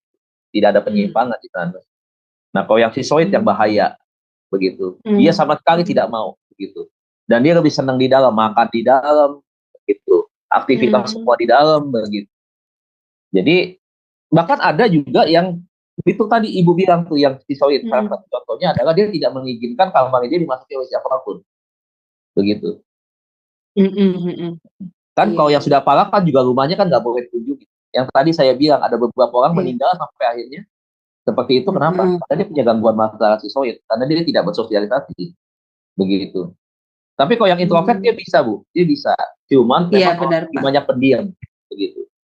Betul. Nah, ya satu lagi ya Pak Denny. Pak, orang kan kepribadian introvert, ekstrovert dan disovert tadi ya, itu kan memang bawaan ya, benar ya Pak. Apakah orang yang berkepribadian seperti itu, misalnya dari introvert itu dia bisa berubah Pak ke misalnya disovert apa ekstrovert? Nah itu coba bagaimana Pak penjelasannya? Iya, terima kasih. Umumnya tidak ya, umumnya tidak. Kalau dia memang udah introvert, ambivert, extrovert. Kalau ambivert kan dua-duanya, 50% introvert, 50% ambivert begitu. Ini jangan salah sebut nih nanti. Karena ada obat juga namanya apa tuh, apa begitu ya. Ada obat aktivert. Ya, introvert, aktivert tuh kan. Ambivert itu 50% extrovert dan introvert ya. Jadi orang yang terkesan agak pelin-pelan, mudah ragu, mudah cemas, mudah bimbang gitu. Pendiriannya kurang kuat begitu. Jadi setengah-setengah kalau ambivert. Kalau extrovert ya itu tipenya periang, senang bersosialisasi, temannya banyak itu. Nah, apakah bisa? Umumnya sih tidak, Bu. Kalau yang sudah seperti itu ya itu dia seperti itu. Gitu. Makanya ini ya Pak. Kenapa? Iya, silakan Pak. Makanya saya suka ledekin begini, kalau kita tahu nih jemaat kita ambivert nih, misalkan ini ada dana Natal nih. Hari ini dia ngomong, Pak saya mau nabung nih buat dana Natal. Itu cepet-cepet hari ini diambil tuh dana Natal. Gitu. Besok dia bisa berubah, dia lupa lagi tuh. Emang saya ngomong gitu ya? Nah itu cara-caranya gitu tuh orang ambivert. Iya, pokoknya kalau dia mau ngasih apa, terima dulu. Secepat kilat kita terima dulu dah. Besok dia bisa berubah lagi. Beda lagi tuh. Oh gitu Pak yang ambivert. Iya. Berarti gini ya Pak, berarti bukan berarti orang yang berkepribadian ekstrovert, ambivert dan introvert itu mereka memang dengan kepribadian seperti itu dan mereka punya karunia masing-masing ya Pak ya di bidang apa yang mereka cocok gitu ya Pak, betul ya? Betul. Jadi nggak bisa dipaksakan misalnya yang ekstrovert itu harus mengambil bagian bidang yang introvert geluti gitu, nggak bisa ya Pak Denny seperti itu kayaknya ya Pak. Ada tokoh di Alkitab salah satunya yang introvert siapa? Ibu tahu nggak? Gideon. Oh, Gideon tuh dia introvert dia introvert. itu. Terkesan penakut, nggak percaya diri, nggak pede orangnya kan, ya kan, menarik diri kan dari keramaian begitu. Nah itu dia orang introvert, tapi dia bisa pakai Tuhan nggak? Bisa. Introvert dia bisa pakai buat bangsanya. Itu kan berarti kan dia skopnya luas kan? Bisa dia pakai. Tapi tetap karakter pribadian dia adalah ciri kepribadian dia adalah introvert tetap begitu. Berarti Tapi spiritnya dari Roh Kudus berarti ya Pak. Kalau betul. gitu, ya. Tapi gini Bu, Iya. tapi gini, orang introvert bisa mengalami gangguan kepribadian. Orang extrovert bisa mengalami gangguan kepribadian. Orang ambivert juga bisa. Kan yang menyebabkan itu sebenarnya apa sih masalah? Kan? Begitu, kalau nggak diselesaikan. Kan namanya penyakit mental, penyakit itu. Penyakit tubuh, penyakit mental, penyakit rohani. Kan 3 itu aja kan dalam diri manusia. Berkutat di situ aja sebenarnya. Ya kan? Makanya kemarin waktu di segala sesuatu ada waktunya, 24 jam kita bagi menjadi 4. Ada waktu untuk kita istirahat, ada waktu untuk keluarga, ada waktu untuk bekerja, ada waktu untuk pelayanan. Seimbang. Pak, ya. Makanya itu yang saya bilang, kita harus sehat semuanya. Makanya itu tadi yang menyebabkan sakit yang paling parah itu adalah masalah itu dendam, sakit hati, kepahitan yang nggak diselesaikan bertahun-tahun. Nah itu bisa menyebabkan interaksi hal-hal yang aneh. Karena dimulainya dari depresi. Dari depresi akhirnya menyebabkan orang berperilaku aneh. Jadi itu. Karena masalahnya banyak. Iya, baik Pak. Terima kasih Pak untuk pencerahannya, luar biasa. Tuhan berkati. Silakan makasih. Ibu Rahel ini. Ada Ibu Rahel menunggu. Silakan Bu Rahel, ya. Shalom. Ya, shalom. Pak Pendeta, Sis Ani dan Sis Aling. Ya. Saya nggak pernah hadir Pak, tapi memang luar biasa Tuhan. Jadi saya mengalami hal mungkin termasuk 1 dari 3 ya golongan yang Bapak ceritakan dari teman saya.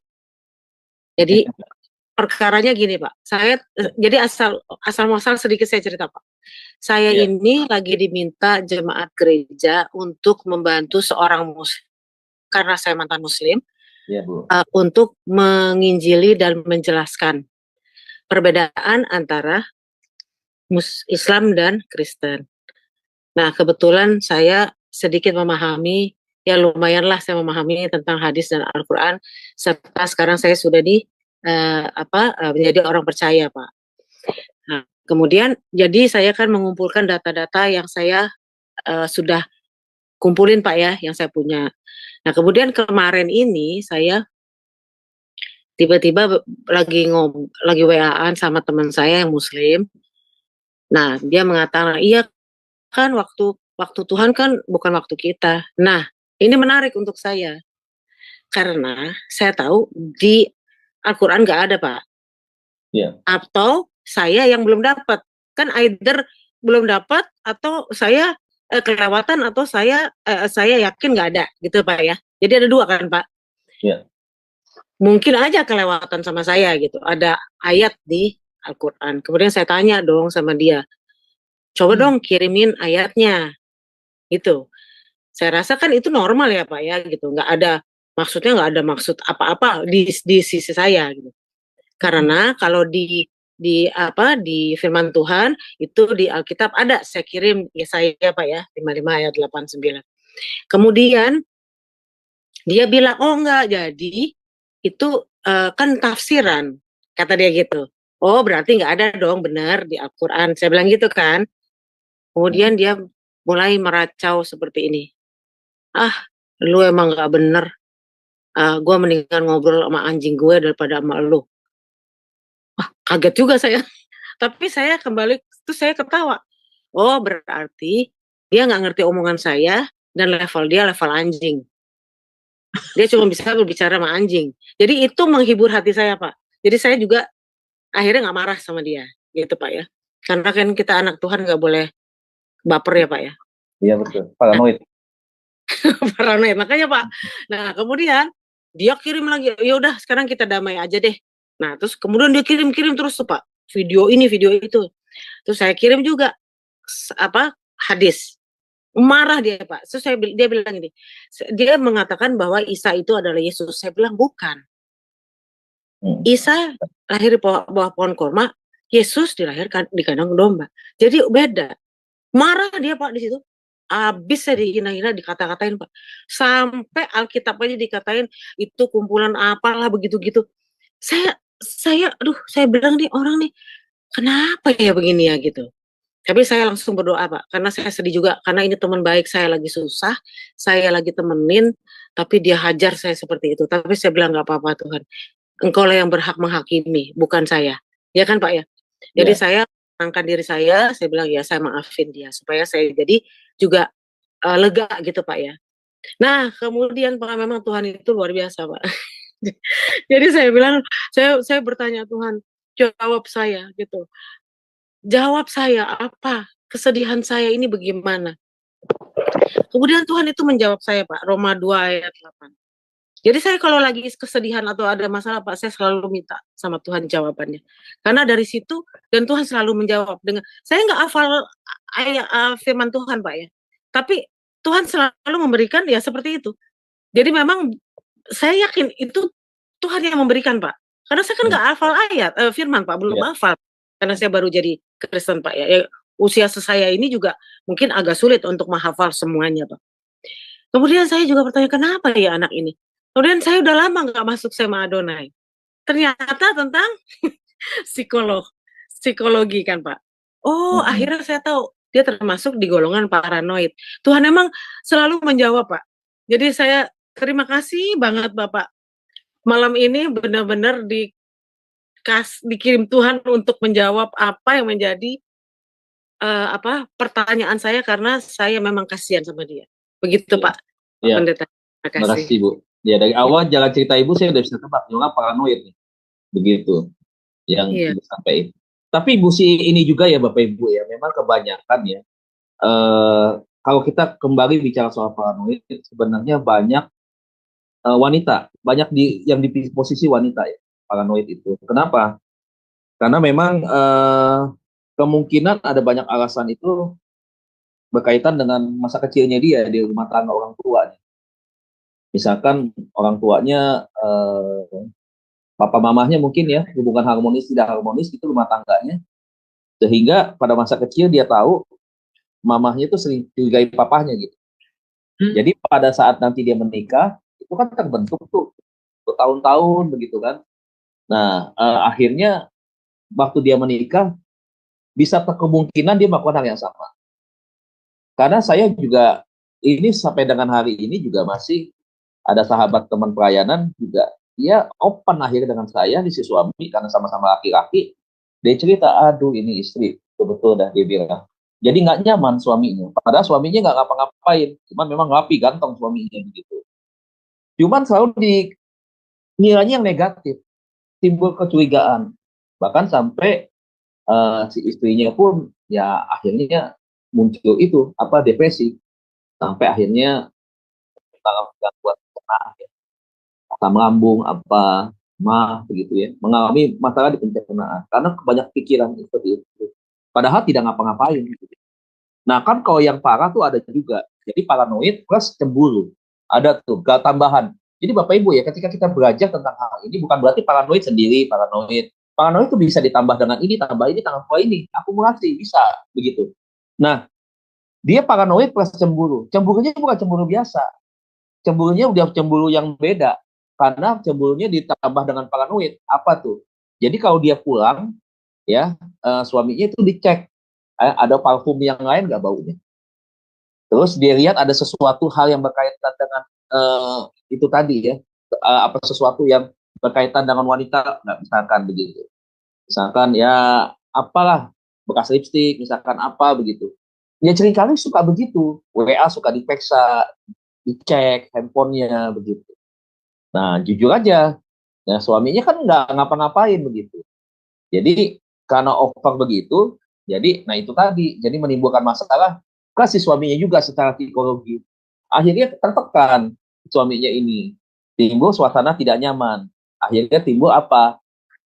Istrinya gangguan kepribadian, paranoid, plus cemburu, suaminya dicurigai seperti itu, mengalami gangguan disebut dengan gangguan apa? Ketidaknyamanan, kecemasan, gitu. Cemas setiap hari, oh bakal diperiksa nih HP-nya nih. Handphonenya besok pagi-pagi bakal di ini. Dan kalau diprotek pasti dia akan tambah curiga. Kalau di password gitu maksudnya. Nah itu. Tapi yang di sini sih enggak. Tapi umumnya yang kita layani perempuan. Pak Deddy, Ya. saya lihat ciri-ciri paranoid itu memang benar, Pak. Cepat marah, cenderung bersifat memusuhi orang bawah. Jadi akhirnya saya bisa melihat memang jadi saya mengingat masa kecil dia tuh memang ya dia nakal, tapi karena dia juga kayak disingkirin dari keluarganya, Pak. Ya itu penyebabnya, akar masalahnya udah ketahuan itu dari situ. Makanya dia ada pelampiasan yang dia tumpahkan siapa aja, udah disikat aja gitu. Nah karena punya mata belakang itu kan, pengalaman pahit. Oke, saya bingung kan, kita sharing, kenapa jadi dia marah-marah ya? Saya bingung. Itu cirinya, makanya tadi saya bilang, kan kita udah belajar ciri-cirinya nih. Kalau besok kita ketemu yang model kayak gitu, itu udah pasti arah ke sana arahnya. Iya, Pak. Ya. Terima kasih Pak Deddy. Iya, makasih. Shalom, selamat malam. Ya, malam. Ya. Jadi harus kita pelajari ya. Ternyata ciri-ciri orang kayak gini kita udah tahu bisa mendeteksi. Oh, ini tipenya begini. Dia itu paranoid. Kalau yang macam-macam tadi itu kita jadi tahu. Oh, dia psikotipal. Skizoid. Ya, kemudian psikotipal. Ya, aduh, namanya jadi, sulit sekali. Iya, istilah psikologi memang luar biasa bahasa-bahasa. Iya, ada latar belakang tertolak juga ya Pak ya, mereka ada betul, Bu. Iya, betul, tertolak. Betul. Luka batin akibat apa sehingga mereka tidak melepaskan kepahitan mereka ya. Betul. Ini pengenangan nih Bu, saya kan step by step nih Bu. Sampai nanti kita belajar untuk melakukan pelayanan pelepasan, ada penggolongan tuh Bu. Dalam pelayanan pelepasan, kelompok setan ini apa aja yang mesti ditengking. Wow, pelajaran ini rupanya luar biasa ini kita, teman-teman semua. Nanti, sekarang kita belajar dulu mengenal pribadi, setelah itu nanti kalau sudah selesai, kita masuk, kan kemarin kita udah sedikit belajar tentang pastoralnya kan, konselingnya. Nah di dalam konseling nanti ada lagi pelayanan yang disebut dengan pelayanan pemulihan kan. Tapi sebelum pemulihan masuk di dalam pelepasan tuh. Jembatannya adalah pelayanan pelepasan. Jadi ada pengampunan, ada pelepasan. Jadi setelah orang mengampuni masuk ke pelepasan, baru dia bisa dipulihkan. Setelah dia dipulihkan dia baru bisa bertumbuh. Begitu. Jadi nanti kita akan lihat belajar kelompok setan-setan ini apa aja nama setan-setan. Wow. Menarik sekali. Nih Bu Aling, sabar dulu Bu Aling. Saya mau baca dulu sebentar yang silakan Bu.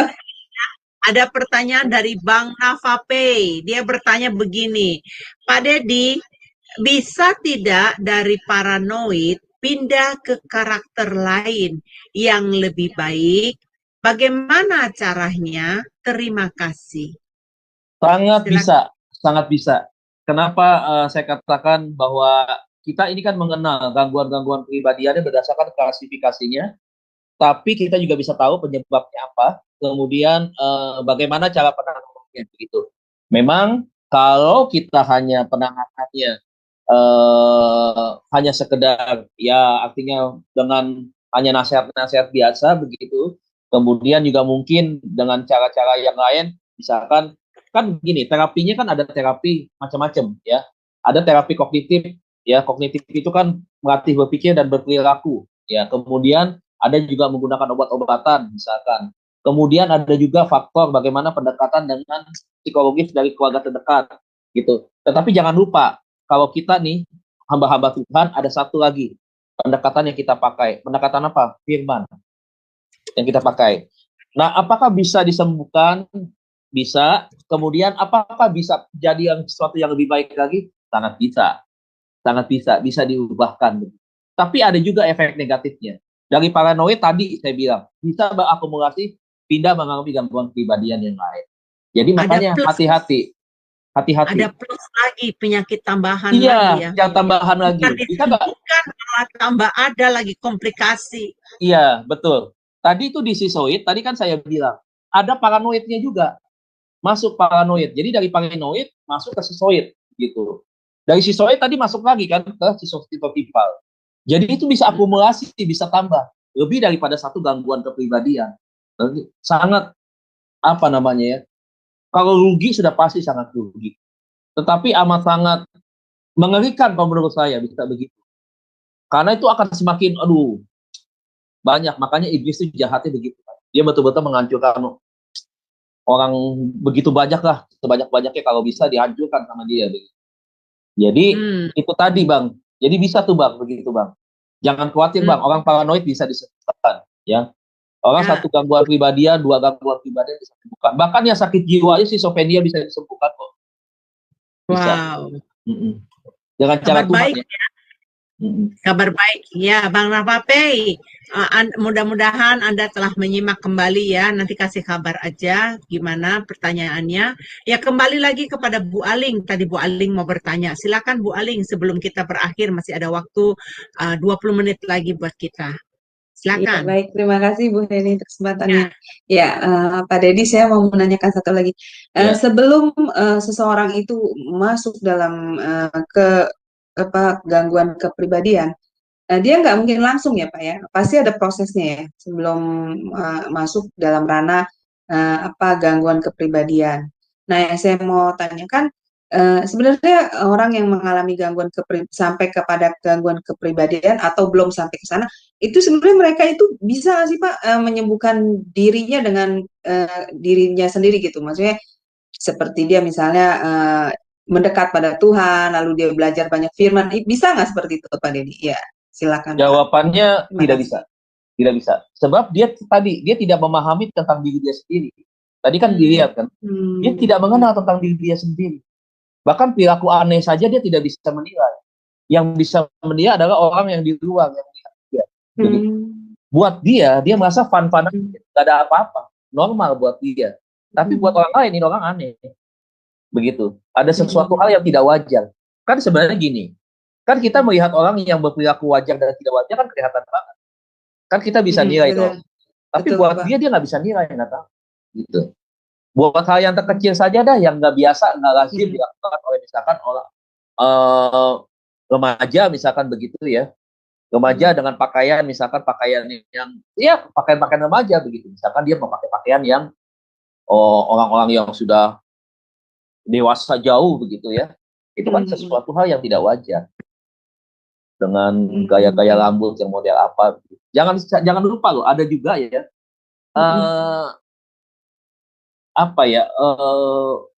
ya incim-incim begitu ya. Satu kali saya lihat ya di mall waktu itu, saya kan sempat buka toko waktu masih zaman batu akik booming tuh, kita buka batu cincin waktu itu kan, ya model-model seperti itulah, ring, cincin apa semua. Ada langganan saya seorang yang sudah incim-incim begitu, 70 tahun lebih, udah begitu. Tapi kalau dia datang ke sana, dia pakai celana legging, dia pakai sepatu seperti sepatu bot, kayak itu Isdalia Rokang dan dananya. Terus dia rambutnya itu biru. Nanti kadang-kadang biru, kadang-kadang ke kuning-kuningan apa putih begitu, kayak makanya saya sebutnya, kita suka ngeledek nih, ada tamu yang datang nyebut si tante ini dengan sebutan white snake legend, siluman ular putih. Gitu. Karena dia pakai rambutnya itu putihnya seperti itu panjang. Nah, saya bisa tahu dia orang yang ya kita ngerti lah begitu.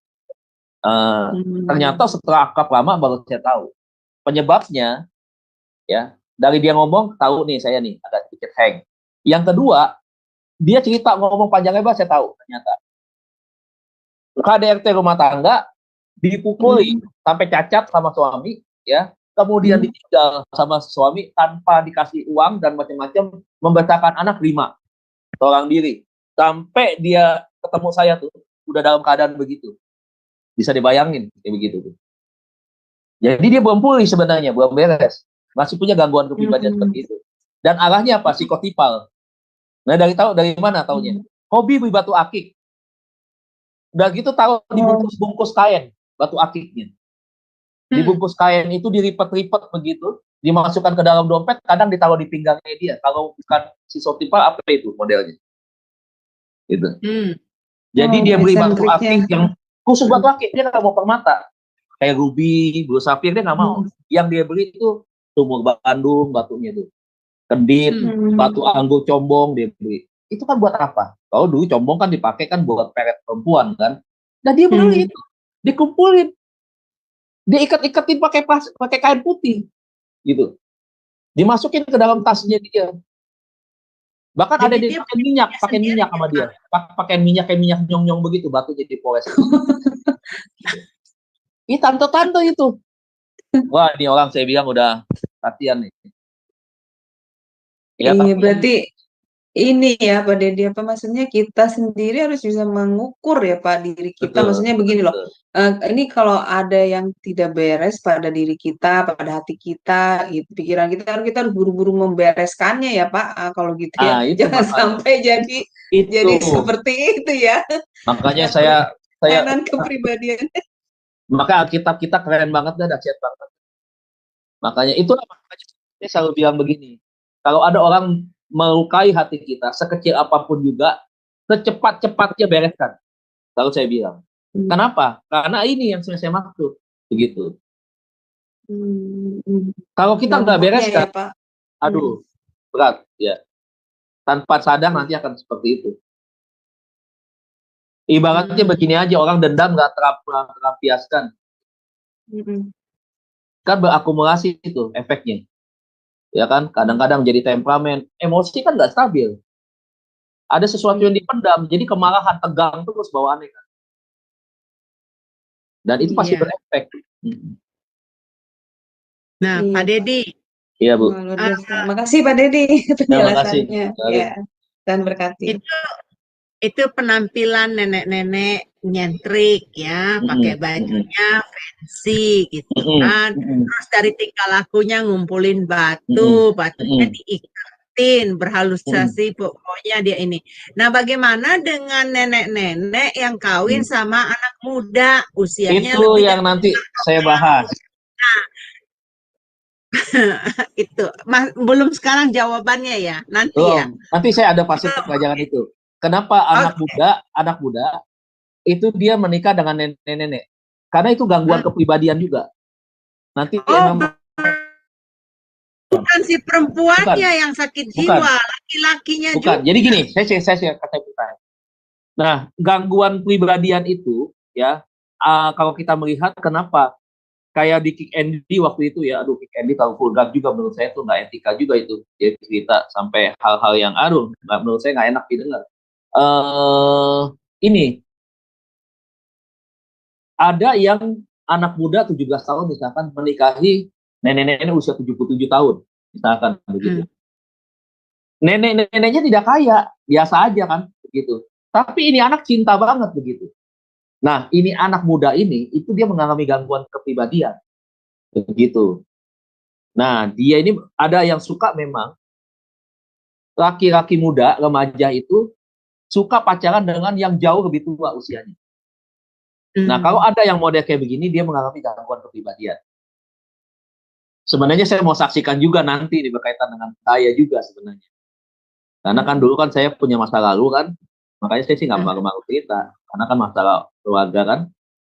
Makanya saya bersyukur saya bisa melayani sampai kali ini di bidang ini karena memang pengalaman saya gitu. Nah, dulu saya begitu juga, Bu Heni. Saya tuh senang sekali ya dulu waktu SMP, senang kepada tante-tante, Bu. Biarin dah nih live, biarin siarin nggak apa-apa dah, gue fair. Kan keterbukaan adalah awal pemulihan, kata SPK tuh, pelayanan saya prajurit. Dulu saya mengalami gangguan kepribadian itu. Jadi saya tidak suka dengan perempuan yang seusia. Tapi saya sangat terobsesi sekali, mohon maaf kalau ya ibu-ibu ya. Sampai fantasi seks saya adalah dengan tante-tante, Bu. Begitu. Nah, kenapa bisa begitu? Nah, dulu masa lalu nih. Karena saya punya gangguan kepribadian, itu. Masalah itu tadi. Nanti saya jelaskan gangguan kepribadian apa, masih rahasia. Tapi saya udah bocorin dulu.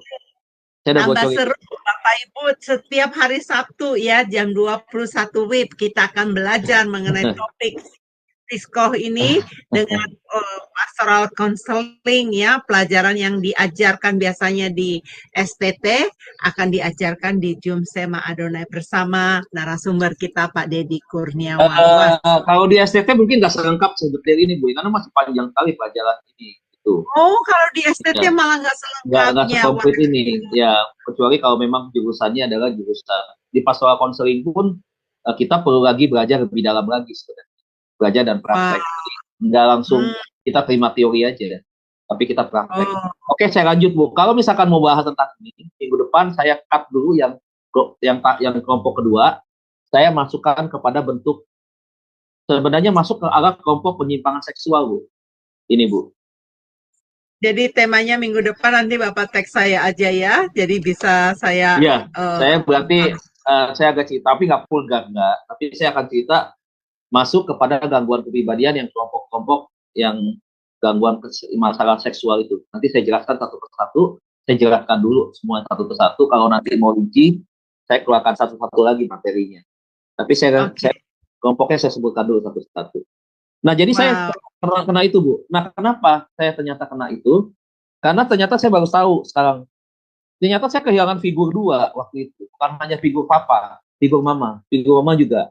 Jadi sebenarnya bukan karena fantasi seksual, tapi fantasi seksual itu adalah efeknya yang muncul di kemudian hari. Jadi alasan pertama itu karena kehilangan figur dari mama, karena mama sibuk kerja waktu itu. Jadi hampir tidak ada waktu.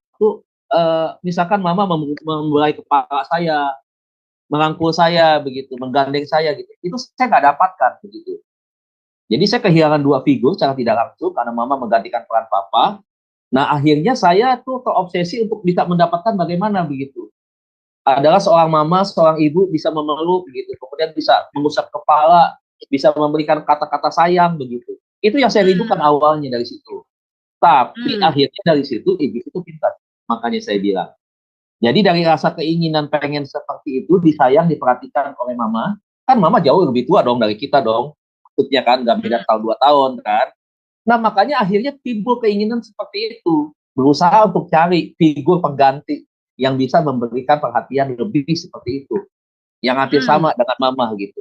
Tapi dari situ akhirnya timbul, namanya itu bukan mama, Bu. Akhirnya timbulnya apa? Ya itu tadi, muncul fantasi-fantasi seksual yang lihat. Nih Bapak Ibu nih, ini saya minta maaf ya. Dulu nih waktu saya terkena gangguan kepribadian seperti itu, ya saya tuh kalau ibu-ibu, mama-mama, teman-teman saya ambil raport, itu kan cantik-cantik tuh. Wah, bersih-bersih. Wah, pokoknya cantik-cantik dah, keren-keren begitu. Itu saya datang semangat, Bu. Ambil raport jam 8, ya, saya datang jam 6. Saya kenapa saya datang jam 6 lebih dulu? Karena saya pengen pandangin semua mama-mama dari teman-teman saya. Seperti itu. Gitu. Saya pandangin gitu. Saya senang lihat mama-mama itu cantik-cantik ya. Waduh, keren-keren ya. Waduh, pakai sepatunya tinggi-tinggi ya. Semua, Bu, saya perhatikan, Bu. Sampai itu tadi. Jam tangannya dia, antingnya dia, potongan rambutnya, kacamatanya, lipstiknya. Saya perhatiin betul. Begitu. Dan saya ada yang saya favoritkan begitu. Aduh, pengen ya punya mami seperti ini ya. Aduh, enak kali ya. Senang kali, bahagia kali ya punya mami kayak begini. Ngomongnya lembut, pelan, begitu. Kayaknya keibuan banget. Itu saya sampai favoritkan mama dari orang lain, Bu. Begitu. Nah, tapi lama-lama dari situ karena ya postur ya, penampilan, cara pakai baju apa segala macam berbeda-beda, ada yang sedikit terbuka, ada yang pakai roknya pendek, ya mohon maaf kulit pahanya kelihatan begitu. Jadi muncul obsesi seksual, Bu. Begitu. Nah, jadi akhirnya berfantasi dengan cara-cara seperti itu gitu. Berfantasi hanya membayangkan saja gitu. Begitu. Karena kan cepat kan, itu terima raport udah mama yang lain datang begitu kan, seperti itu. Nah, saya itu udah senang, Bu, memberikan kepuasan pada waktu itu. Nah, akhirnya dari situ ada rasa cinta tuh, Bu, pengen punya pacar yang lebih tua begitu. Pernah, Bu, begitu, Bu. Tapi ada efeknya juga, Bu, ya sampai ya mohon maaf ya sampai keinginan-keinginan yang cabul begitu. Ya mohon maaf sekali lagi pengen jadi ya berondong yang berhubungan dengan tante-tante gitu. Cepat pengen pikiran kayak begitu, Bu. Ini makanya pengalaman saya saksikan ya, itu akumulasi. Bisa seperti itu. Ibu itu pintar, hati-hati, nggak diberesin. Tapi akhirnya saya normal, Bu. Tetap akhirnya ketika saya terima Tuhan, semua saya beresin. Betani itu ya waktu itu masih di Paniko kan masa pemuda, kan ada sekretariatnya di Blok M Modisa. Nah, saya pelepasan habis lepaskan itu semua. 4 jam, Bu. Pelepasan semua tuh bereskan tuh. Nah, setelah itu baru pulih, baru tuh. Nah, kalau sekarang normal, Bu. Setelah itu juga saya normal. Saya, istri saya kan satu usia dengan saya kan teman sekolah, gitu. Jadi itu adalah gangguan-gangguan kepribadian. Iya. Wah, sangat menarik, Pak. Nanti teman-teman yang di live chatting, tunggu acara kita berikutnya ya. Pasti Anda sangat tertarik dengan topik-topik yang menarik yang akan kita bicarakan. Dan ibu-ibu yang telah mendengarkan siaran kita hari ini, walaupun topiknya berbeda, tetapi apa yang didengarkan dari kesaksian pengalaman hidup dari Pendeta Dedi, baiknya ibu-ibu semua yang terkasih dalam Tuhan, berikanlah waktu Anda untuk anak-anak, rangkullah anak-anaknya, berilah kehangatan kepada anak-anaknya, supaya anak-anaknya tidak punya gangguan kepribadian di masa depan ya. Baik, kita akan mengakhiri acara kita pada hari ini. Sebelumnya kita akan meminta closing statement apa yang telah kita pelajari hari ini, dan kemudian juga kita akan minta doa dari Bapak Pendeta Dedi. Dipersilakan, Pak. Ya, closing statement saya adalah pertama, jangan simpan kemarahan, simpan dendam dan tidak bisa mengampuni. Kemudian, ya, jangan biarkan penyakit kejiwaan itu semakin hari semakin menggerogoti diri kita. Sebab gangguan kepribadian itu akan membawa kita, ya, bukan hanya rusak secara mental, tetapi juga secara lebih parah lagi sampai kepada gangguan jiwa, ya. Nah, oleh sebab itu kuncinya adalah sekarang adalah bagaimana kita bisa datang kepada Tuhan, kita minta ampun, kita putuskan itu, kemudian kita dipulihkan. Setelah itu kita memulai satu kehidupan yang baik, yang betul-betul di dalam kebenaran firman Tuhan yang kita ikuti. Maka kita akan menjadi orang-orang yang sehat secara rohani, sehat jasmani juga, kemudian juga sehat jiwa kita juga. Saya pikir itu kita akan ketemu lagi minggu depan untuk topik bahasan yang lain lagi, tentunya akan lebih menarik lagi kita pelajari bersama-sama. Baik, terima kasih Bapak Ibu Saudara semua. Sebelum kita berpisah, kita tundukkan kepala, kita berdoa, kita mengucap syukur untuk kebaikan Tuhan malam hari ini. Mari kita berdoa. Bapak, terima kasih untuk waktu kesempatan malam ini. Kami sangat bersyukur Tuhan untuk dapat berbagi, bukan hanya pengalaman hidup, tetapi juga pembelajaran penting terkait dengan pastoral counseling dan juga Tuhan kepribadian manusia secara umum. Bapak, kami mengerti dan menyadari bahwa kami adalah manusia yang lemah, terbatas. Namun Tuhan bukan menjadi sebuah alasan bagi kami untuk kami tidak mau merubah kehidupan kami. Kami tentu ingin Tuhan hidup kami lebih baik. Dan kalau kami hidup lebih baik ke depan, kami tahu Tuhan, kami tidak mampu berjalan sendiri, itu juga karena Tuhan. Dan oleh sebab itu, biarlah Tuhan, kalau kami sudah dapat memperbaiki diri kami boleh tetap terus bertumbuh bersama dengan Tuhan. Kami menjadi pribadi yang berkenan di hadapan Tuhan. Kehidupan kami, perilaku kami, tingkah laku kami, semua adalah sesuatu yang berkenan, yang baik di mata Tuhan. Terima kasih Bapak, sebentar kami akan mengakhiri pembelajaran kami malam hari ini. Pertemukan kami Sabtu yang akan datang untuk materi berikutnya Tuhan. Karena pelajaran materi ini sangat luas, kami percaya Tuhan bahwa kami pun akan semakin hari semakin memahami pembelajaran ini untuk dapat kami lakukan di dalam kehidupan kami sebagai hamba Tuhan dan juga di dalam Tuhan. Terima kasih Tuhan, kami berpisah malam hari ini, kami percaya berkat Tuhan, anugerah kasih Tuhan, perlindungan dari Allah Roh Kudus akan menyertai kami di dalam istirahat kami malam hari ini. Bangunkan kami besok pagi untuk kami dapat beribadah, melayani Tuhan, bersuka cita bersama-sama dan mendapatkan kekuatan dalam hidup. Di dalam nama Tuhan Yesus Kristus, semua yang diberkati bersama-sama kita katakan. Amin. Amin, amin, amin. Terima kasih, Bu. Ya, terima kasih Pak. Jadi besok kita beribadah bersama-sama dengan Sema Adonai yang dilayani oleh Pak Dedi Kurniawan ya. Baik teman-teman semua, selamat malam buat Indonesia, selamat siang buat Amerika, dan selamat sore buat di Jerman ya, di Eropa sana ya. Jadi sampai ketemu lagi, Tuhan Yesus memberkati.